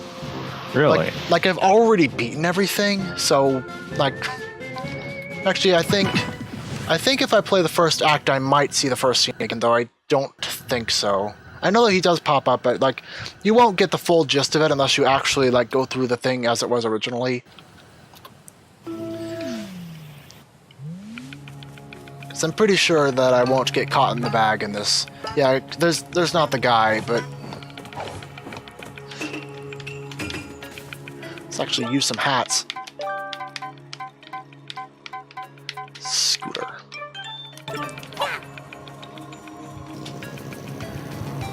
Also, unpopular opinion, this scooter controls way better than the one in Odyssey. Oh. Because unlike the one in Odyssey, which controls like a Mario Kart, this one is actually like doesn't change the control style on you. Like you tilt the analog stick in a direction and she just goes there automatically without needing to like account for like proper scooter physics or anything. So it's like it's not realistic at all, but at the same time it's just better considering that it's a platformer game, not a racer. Yes, there is a murder mystery in Act 2 of Chapter 2. Okay, is Snatcher gonna show up here? Okay, so take one look at this guy and that text box. If I tell you that this reminds you of something from the 1,000 Year Door, what's the first thing that comes to your mind when you see that text box?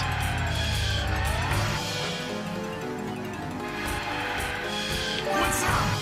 You working on any contractual obligations lately? No, I don't, because you didn't give me any. Incredibly annoying fire spirits are sitting right there in the middle of my village. Okay, nobody's answering me, so I guess I'm just gonna say it. The black curse chest is chests from the 1,000 Year Door. Yeah, I think you just figured it out. The black curse chest from the 1,000 Year Door that, you know, give you abilities and stuff. Yes! Yes! I know the stream delay is large enough that you guessed it before I did. Before I told you, anyway. So, yeah. Snatcher doesn't necessarily look like it, unless the dark scene, which only plays on the first thing. But anyway, he gives you contracts to complete, which I already beat all of them, because this is my 100% file. So... Oh, poor Mafia guy. Actually, yeah, that's all I wanted to show off with that, so I guess I can go back to the hub.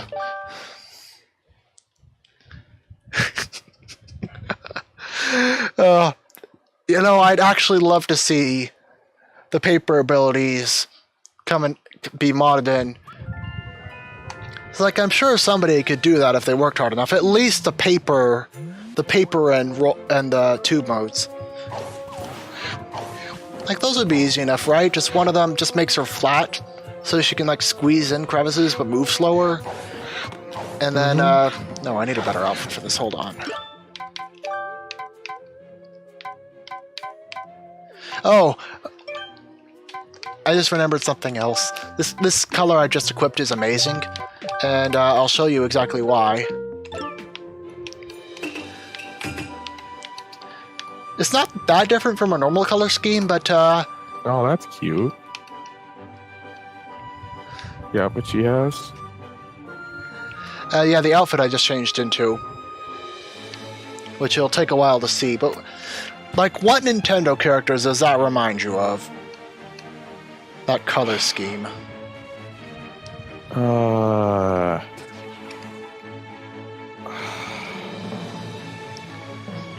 It's called the Big Appetite for a reason. Dang it. Wah. Wah, wah, wah, wah, wah, wah, wah, wah. Wah. I can't put words to it. Wario, goddammit! How is that so tough? My brain stopped working as soon as you asked me a question. She's the girl next door.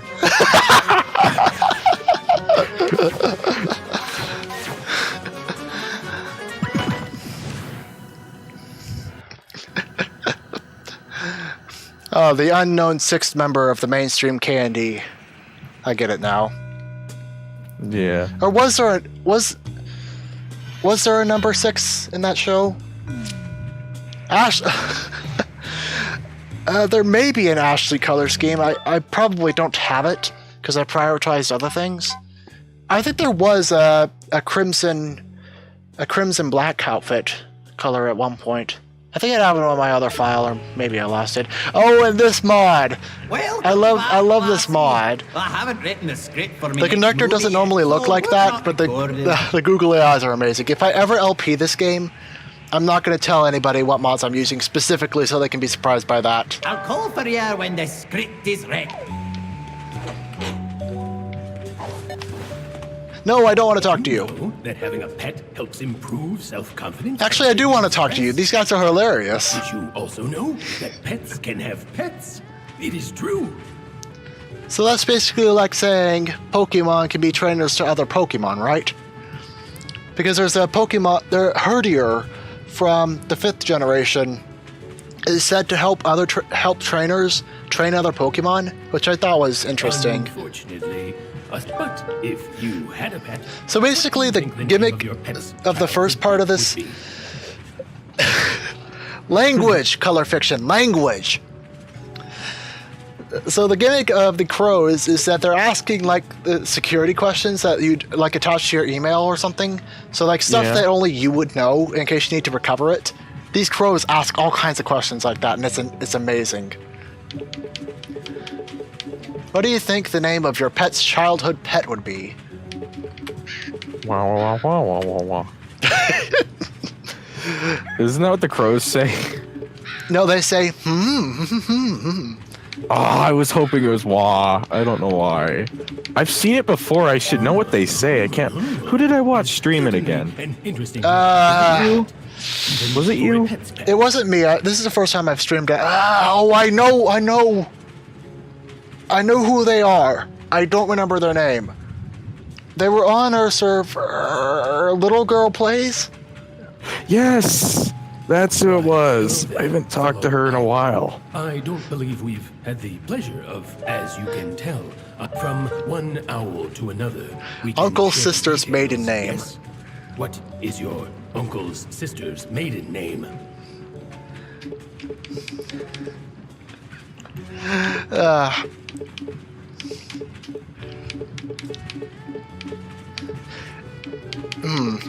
That's a good question. I don't know what my uncle's sister's maiden name is.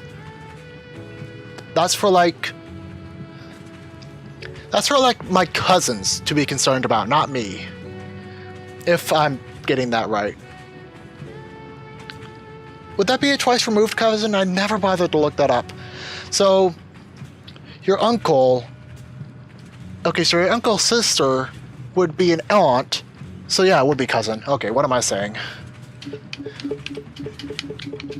I smell smoke. Wait, really? Or are you just commenting on the effects? No, I was commenting on... never mind. That express owl shadow keeps clipping out of existence. I was joking about thinking too hard and then brain smoking.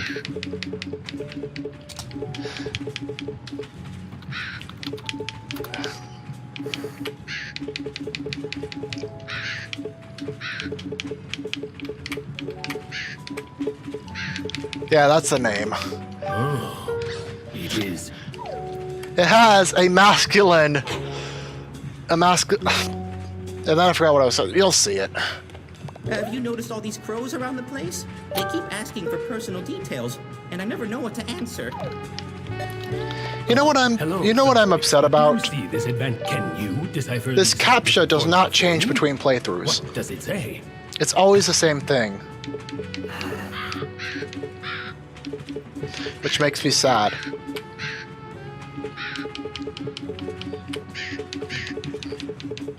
I see. The solution, and thank you. Yeah, there's terms and conditions on the back of the blackboard, but they're so damn low res you can't read them.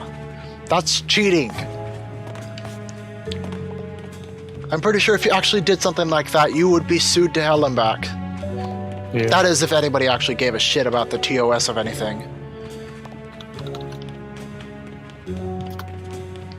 Fellow Express Which, Owls, let's be honest, EULAs really like to be a aren't superhero. anything serious. The most important Like, they feature of tell a you to superhero read it and is only the continue name. once you've read it, but who Every reads superhero those needs an things? intricate name. If you were a superhero, what would your name be? Oh, I always know what to answer to Online this. form, with standardized account identification requirements.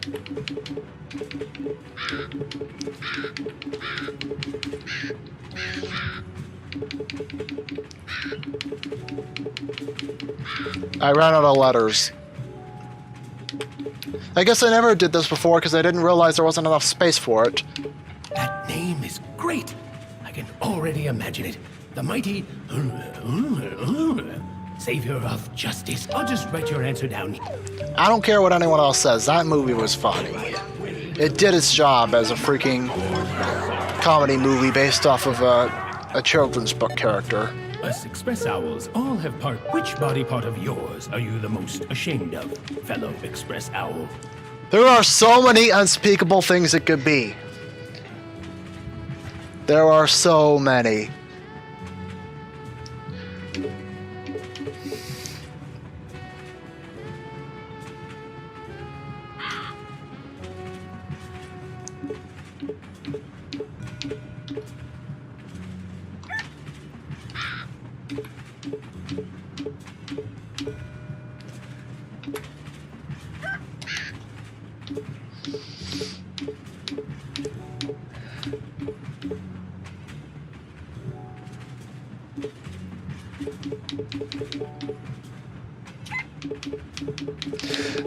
No, I can't think. I couldn't think of anything, okay?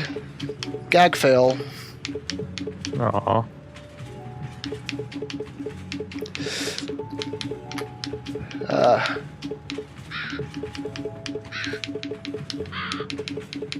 Oh, poor Express Owl.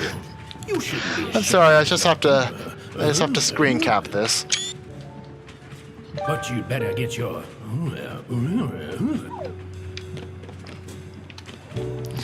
Okay, I think I need to go up here.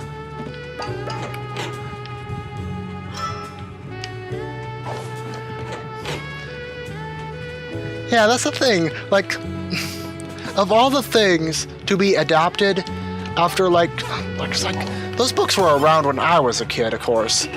So, I'm surprised how faithful it felt. I haven't read the books in a decade, maybe 8 years. Point being, it's been a long time since I've read the books, and I felt the movie was very faithful, at least to the characters and the style of the genre. Like, I think the story was significantly different than the first book, but that's only because I don't remember the first book.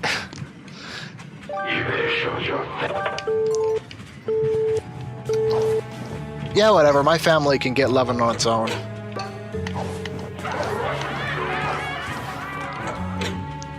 Because, like, if they do a Hat in Time sequel, that'd be something a little interesting. Like, what is this girl's family?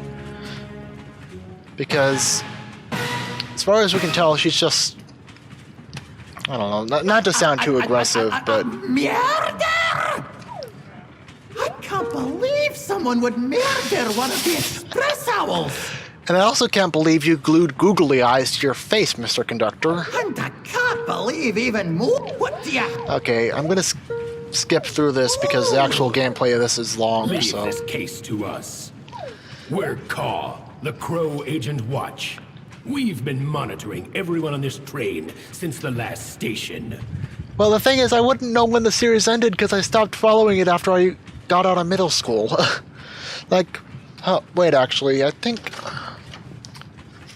I had a do-it-yourself style book on my desk at one point, but I don't know where it went, so I'm not going to look searching for the it. entire train for evidence. No one is allowed to go outside of this wagon. I think... I'm trying to remember what the last book I remember seeing was. I think it was the 7th Captain Underpants book.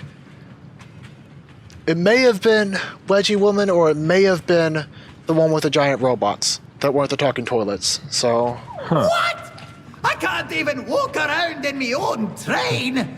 Oh, how dare ya! Hey, fun fact, I may or may not still have a collection of the Junie B books. Like, I think I collected all of them up to, like, the 32nd book. Yeah, there are a lot of freaking books in that series.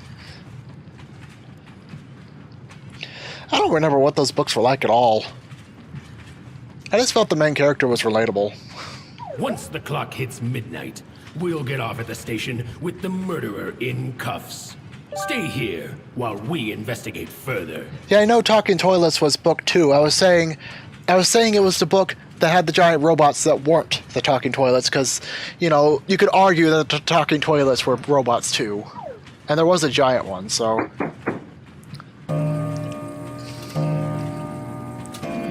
Also, do you remember it well enough to tell if the end of the first book had a cliffhanger with the Talking Toilets?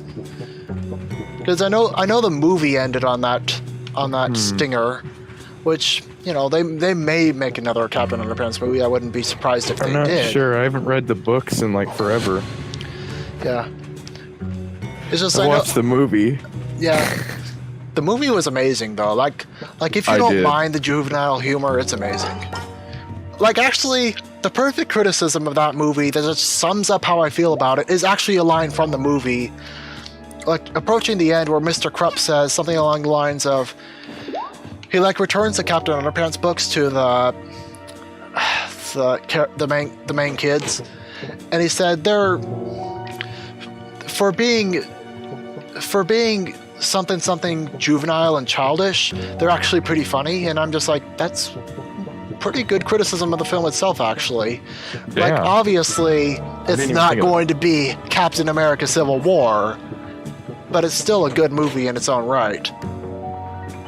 Yeah, I know. Oh, that was the books, wasn't it? Oh no, but that wasn't due to the Talking Toilets in the books, right? I think it was just some other generic thing that happened off screen, quote unquote. Although, again, don't trust anything I say about the books, because I've not read them in over 8 years. Yeah, it's been a while. So I imagine that they probably set it up in the movie like that, just so it would have just one more callback to the book.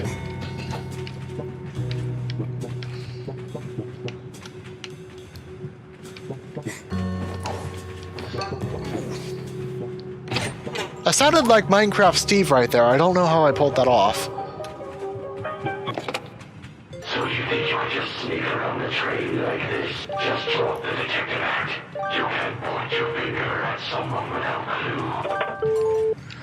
Oh, and fun fact, it is possible to clear this mission without getting any of the clues, and there's even an achievement for doing so.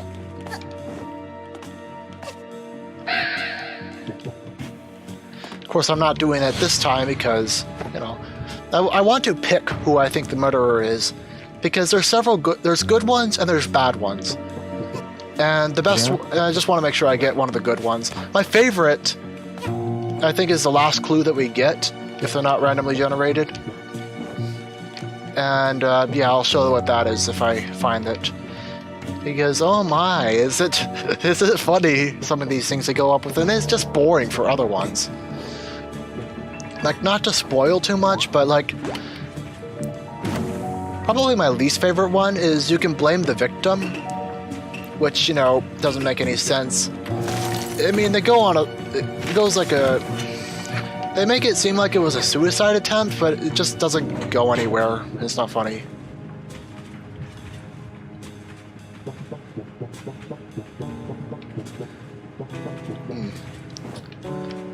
Okay, now the real reason why it takes me over 20 minutes to clear this mission. I get lost pretty easily in this train.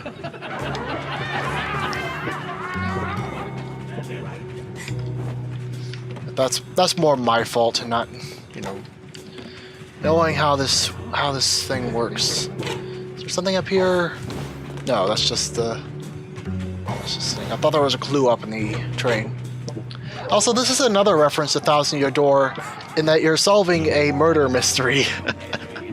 Except on Thousand Year Door, it was just a train mystery thing. So yeah, so this game has some weird parallels to Thousand Year Door of all games, which, you know, for all that we know, could be completely intentional, but yeah. Also, I hope I'm not keeping you up too late, Color Fiction. I mean, it's only 9:15 where I'm at, so assuming you're on the Pacific, you're completely good.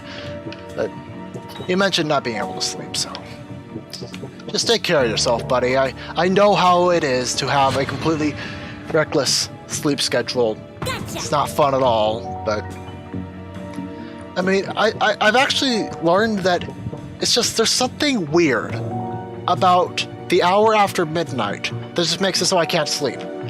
Like if I get to sleep before midnight, then I won't have any problems. But if I go to bed like during the whole of the midnight hour,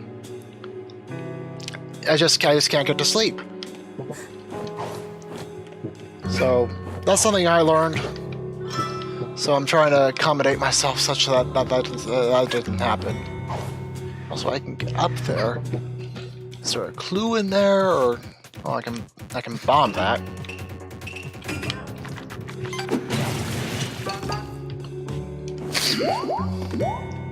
That's just health, though. I don't need no stinking health. I haven't been caught yet. Okay, there's nothing up here. I must have already got it. Nope. Right after I claimed I never got caught, I got caught. Which I think actually saved me like 20 steps of walking, so. Sorry, Color, I kind of went on a little bit of a tangent after you left about how, you know, sleep. You know, like, whatever you learn helps you, it helps you. Just what I've learned is that, you know, if I try to sleep and I'm not able to, I just need to kind of stop trying for a little bit, which, yeah, it sucks when that happens when it's like 2 in the morning already and you can't get to sleep, but I think that was about the gist of it.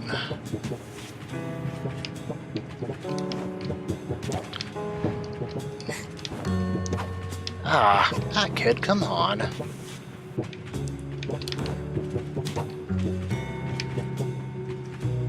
Okay, so I think something I need. No, there's not. Yes, there is. What am I thinking? Oh. How did I miss that? I don't know how I missed a conductor's token right there. No, I did investigate this. Ooh, there's another person watching.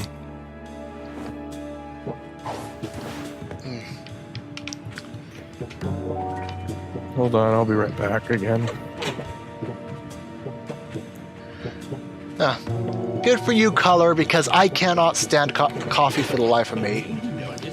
Just do not like the taste. Also, where am I supposed to be going?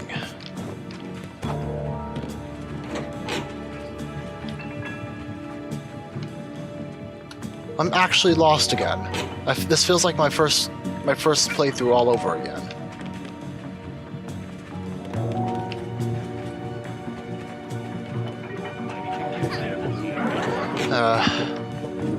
Okay, I think I need to go up.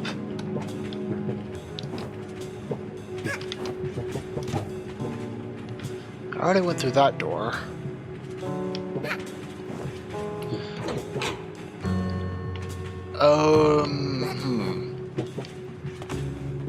Okay, you see, the reason I get lost on this train is because it's not laid out like a train. It doesn't make any physical sense. Okay, that's where I need to go. I remember, I found that locked door last time and I couldn't progress because it was locked. Well, that problem solved.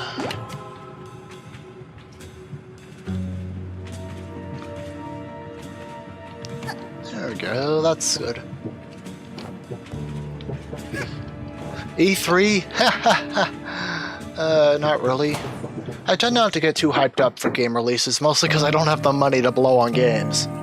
Especially ones that are brand new. Like the last time I bought a bunch of new games, that was when I got my Switch. And that was after saving like $200 to get Super Mario Odyssey, Breath of the Wild, Super Bomberman R, which I still have not played, and then the 3DS remakes of Bowser's, or not Bowser's Inside Story, Superstar Saga.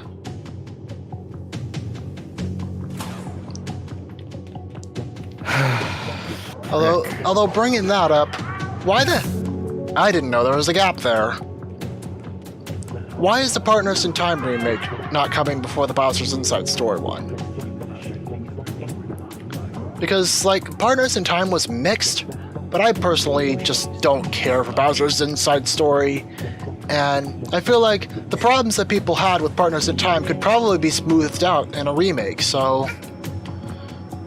Like, I don't know. Like, that was the Mario and Luigi game I grew up playing, so I'm a little bitter that that's apparently being ignored.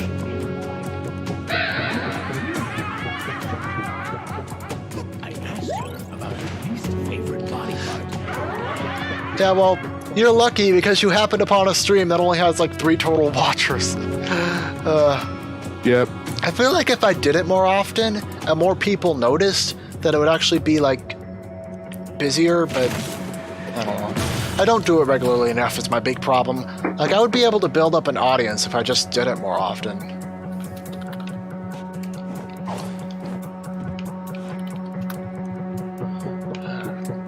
And also doing it on Twitch would probably help, but I mean, like, YouTube is where my install base already is, so...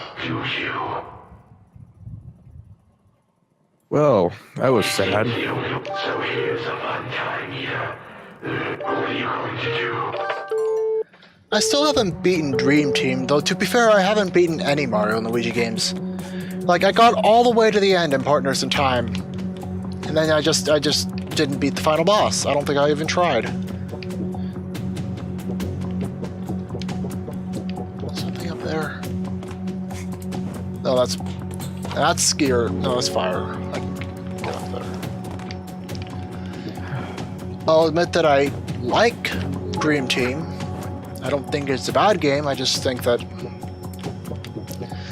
I don't know. It's a little bit on the empty side IMO, but at the same time, that's not really a complaint when it comes to Mario and Luigi, because even when it feels empty, there's still plenty of good character and humor in it. So.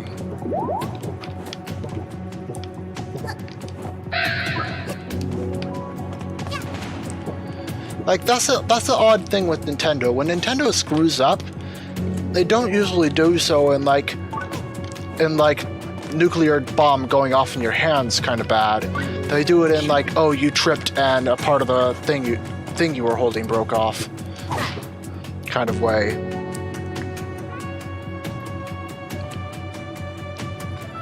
I will admit that okay, back to Mario and Luigi. I will admit, I did not like Superstar Saga trying to play the original. Like, it felt too... Like, I was already used to Partners in Time and how much smoother it was. And also, because of the Game Boy's wide picture, timing the jump action commands was just... That was annoying to me, so... No. What am I doing wrong? Am I missing something? Oh yeah, I didn't grab the thing here. I didn't grab that clue. Thoughts on Paper Jam. I have not played it, but given the recent reputation of Paper Mario, I just kind of ignored it. I'll be completely honest. Like, I hear it's not that bad, but at the same time, it's just not something I'm, dropping money on right now. Okay, I need to go over here is my issue, where I need to jump on this thing and...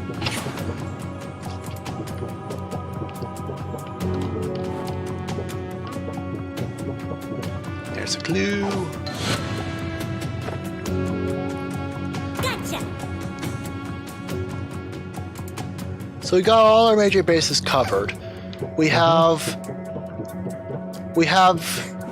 your uncle's sister, the CAW agents, the conductor, the victim, and the other express owls as victims, or suspects, I should say, suspects. That's like the official term, right? Man, this is the life. And so yeah, who else on the train is there really to blame? I mean, like, why are we even looking for a sixth clue? I think we've got our suspects nailed. Who's the suspect? Yeah, we have 5 suspects. Yeah. There's supposedly 6, but who would that sixth suspect be if not the express owls, CAW agents, conductor, victim, or your aunt? Ah!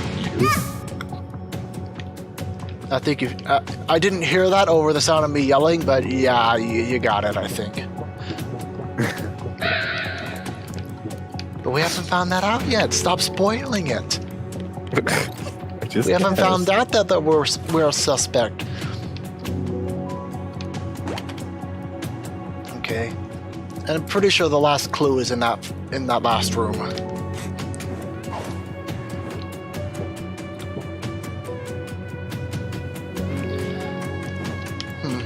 I've heard decent things about Color Splash. I've heard it's not a good game to play, but the character and writing is just amazing, and lives up to the actual. What? Okay, that glitched. We already had the conductor as a suspect. Like that's the thing about Paper Mario, is that except for Sticker Star, it always has its positives, but just sometimes the gameplay just doesn't work. Who done it? I mean, I like Super Paper Mario. I won't argue about that being a bad game, but we couldn't. Some people say that evidence. the change in formula made it less of a game or something. I don't remember the exact argument. What? So you've done. But also, that game was so text heavy in the first 3 chapters. Like, once you work your way through that, then it's actually good. But who's the murderer? I complained about text heaviness in a scene where we're determining a murderer. There's a localization error I just saw.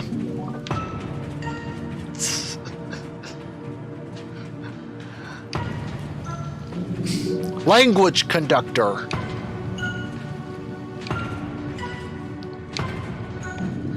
I'm gonna go ahead and pick the one that's my favorite, just because just sort of goofy ass animation while this is happening. Why, yes. It all Okay, well, makes yeah, sense. Sticker Star had good art design, but Color Splash did too, so Yeah. it's not exclusive to Sticker Star, but I guess I will give you that. I've not heard much of the music, though.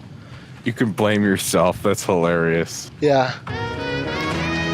But that's not the best part. The best part is when So the conductor express starts all ragging by on you. himself, a lonely victim in your master scheme. With a hatred for society and its rapidly increasing Why go through the long investigation just to blame yourself and down the first passenger you saw. His body. Well, you can be a laid bad like detective mannequin and not with get any of the blood clues at all. spilling At which everywhere, point I and think the you can only smell. blame the conductor, but It woke your inner demons. yeah, but this game has a really dark sense of humor. If you couldn't tell by the fact that the conductor thinks that you're like a bloodthirsty monster.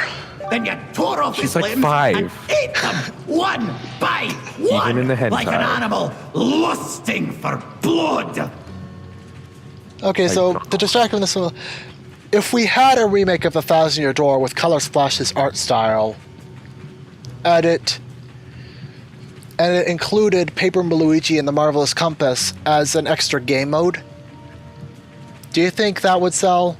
It should sell, right? 1,000-Year Door is 14 years old at this point, and it's generally considered the best Paper Mario game. Yeah, that should sell. Considering Nintendo seems to be harkening back to some of the GameCube stuff. Like, once they brought back the Shine Sprite shirt from Sunshine into Odyssey, that's That's how it when I decided, okay, he's finally starting to give the game Cube attention again. You murdered that owl in cold blood! Well, I do have the ice hat. I do have the made a- ice hat Han conductor. Connor just made a major ouch towards you. Actually, I'm fine. What'd he do? He's like, who are you watching? He's like, oh, Gameactive. He's like, I thought you were watching someone else because of all the stuff in the chat. I thought you were watching someone popular. I'm going, ow! Not even paying attention to only one person being in the chat. Yeah, I know, right? I was like, it's the same person. Still, you've gone too far this time, detective. You're going to... Not anything against you. I love you for stopping by. It's just... Actually, Connor, god damn Well, it. thanks for solving the murder, lassie. They told me to play dead. Reveal the murder. You also revealed that the victim was Is he actually dead in the other versions of this, or is this No. the same for... It's pretty much the beat they always end on, is that he turns out to not actually be dead. And you gave us You're going to the doghouse for the movie. pretending to murder someone? No, we're going back to the studio so we can edit this movie. What? You think I'd let a murder happen on my Owl Express? Oh, think again. That was all just a setup for my US Jesus Owl Christ. Express movie. Murder Plot twists are on the Owl ridiculous. Express. Oh, you think DJ Picnic Language conductor. remotely as good? Ha! What did I he say? not. I didn't catch that. I'm not repeating his obscene language. Here, take this thing. Hold on, I could just Get out of rewind and see. But you're on stream delay. It's gonna come up.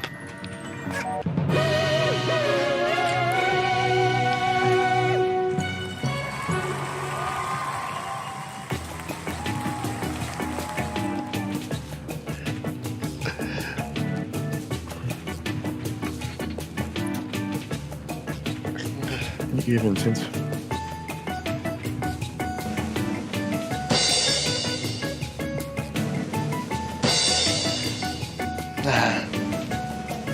Okay, where's the word? Where's the word I'm looking for here? Oh. The edge has been given to the conductor. I don't think that'll let you change the boss fight. I think that's only determined the first time you play through the chapter, but if you missed the word, it was specifically highlighted. Detective useless, yes. Because there is inferred to be a timeline in which she does not get any of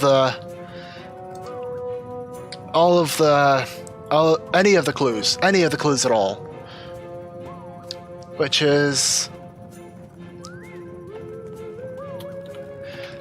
Okay, so there's one for getting all of the clues, which I got on my first run, and then there's False Detective for not obtaining any of the clues, because it is possible to advance it without doing so. So yeah, I got the majority of the achievements in this game so far. Except for anyone that I had to do without taking damage, and...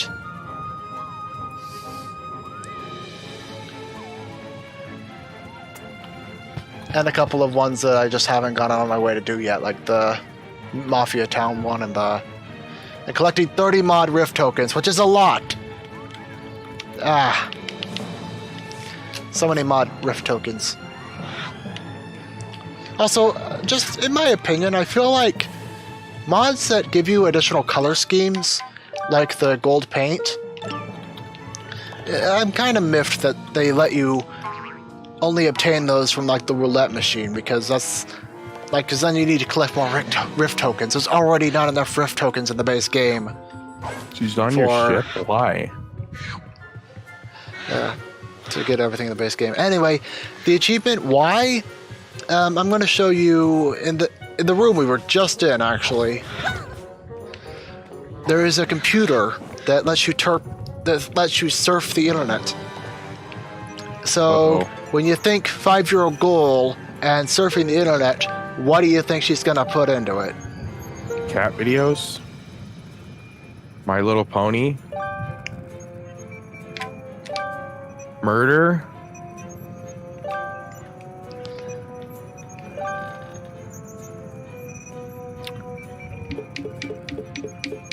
Internet. Surf the net, search. Oh no. Game, be careful. Wait. Oh.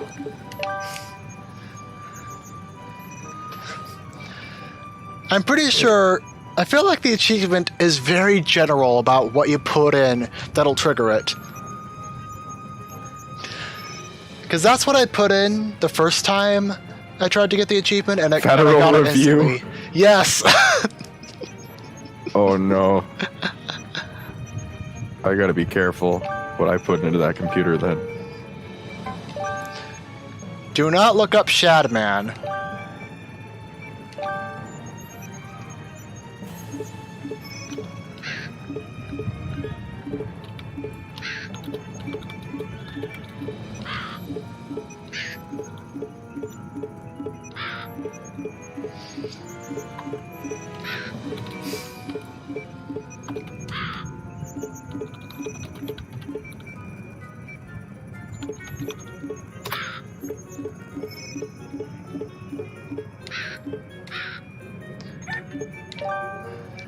Oh no. Does the FBI show up? No. Does the space FBI show up? No. I don't think there's such a thing as space FBI. What is supposed to happen? What Nothing's the? happening. Interplanetary thermonuclear war? What did I press to get there? What? What 5-year-old plays that kind of game? I don't even know how I got there. I'm gonna have to look back at that.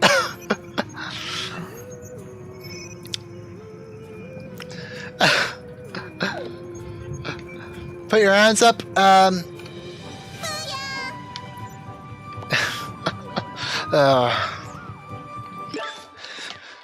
Oh boy. Want to swap out some of the music you hear? Catch this one. Did she just dab? Yeah, that's a mod. Oh my god. Well, she dabbed. We gotta kill her now.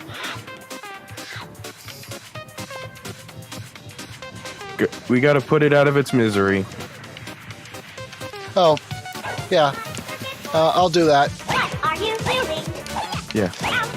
Once you dab, it's all over.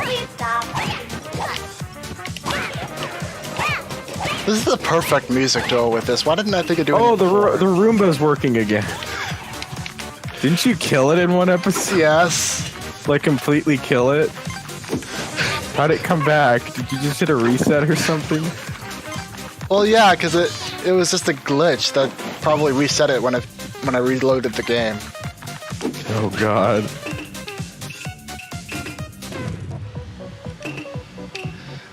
So this is what 5-year-olds do in their spare time, explode Roombas. I crushed the game! No! Did you really? I tried to switch to a modded hat and it crashed the game. What modded hat was it? Oh, hammer hat. No! Oh. Pooey.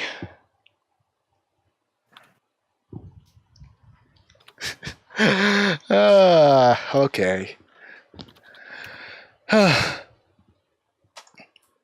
Well, that sucks.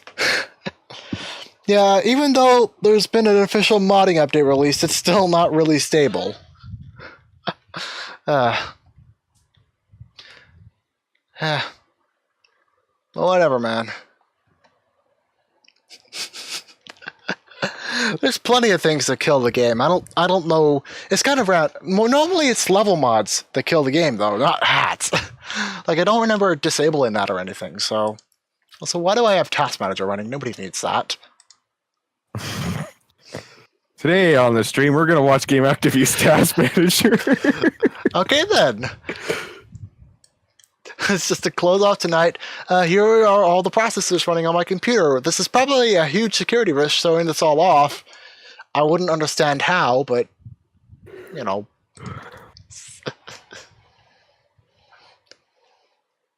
Network utilization 2.8%. I don't know how streaming doesn't do that, but yeah. Their graphs. Look at them. Aren't they graphy? Aren't they graphic, I should say? Oh, I didn't know I could do that with Task Manager. Okay. Yeah, that's the Psychonauts hat. I actually have the game. I think I even have I think I got so far as to install it. I'm just gonna actually run it right now. That's how we're wrapping up the stream tonight. I know it's already an hour, or it's nearly 3 hours long already, but Oh, we hit 3 hours already? Oh, damn, we did. man, can't wait for the whole playthrough of Task Manager. Heard it's a 10 out of 10 game. Jeez, yeah, right.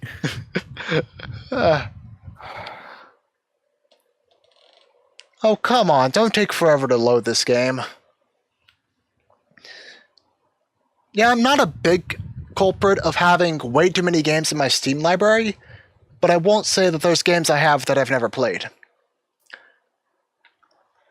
Like, all the things that are grayed out have been in my library for a long time, and I've just not ever bothered installing them.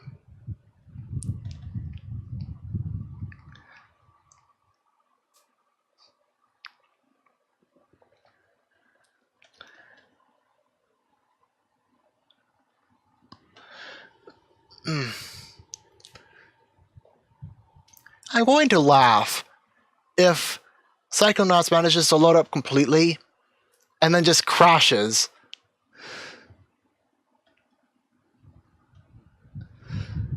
Upon getting to the title screen or something stupid. What mood are you talking about?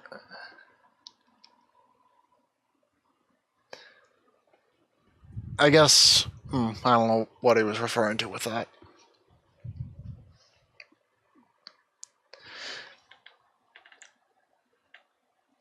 Hey man, I won't judge anybody's Steam library. I have Logan Kart 8 in my Steam library.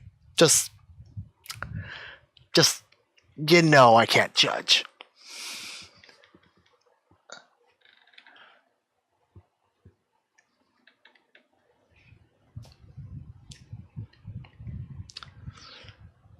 Oh no! Oh, that's gonna...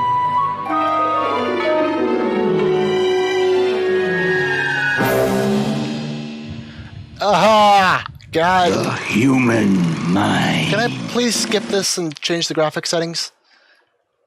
That's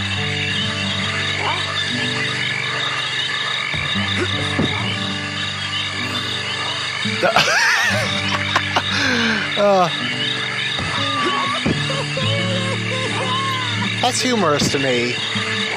Garfield. Okay, well, the game is not at the right resolution. But the file select screen for Psychonauts is choosing a bunk. That's funny to me. Anyway, yeah, that's not working correctly on the stream, so...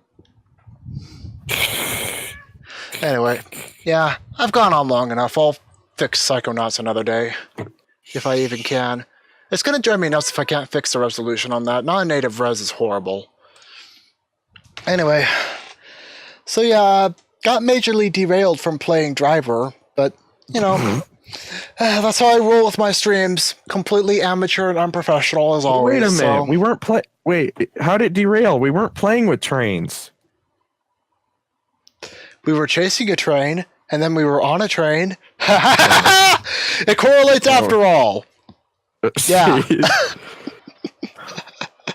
Yeah, I think I'm going to call it a night here because knowing me, I'm going to want to scrub through all this video in Premiere. And that'll take a couple hours, and it's already getting a little late, so... Yeah. So long, everybody. Bye, Color Fiction. Nice kind of talking with you again. Old Paleo.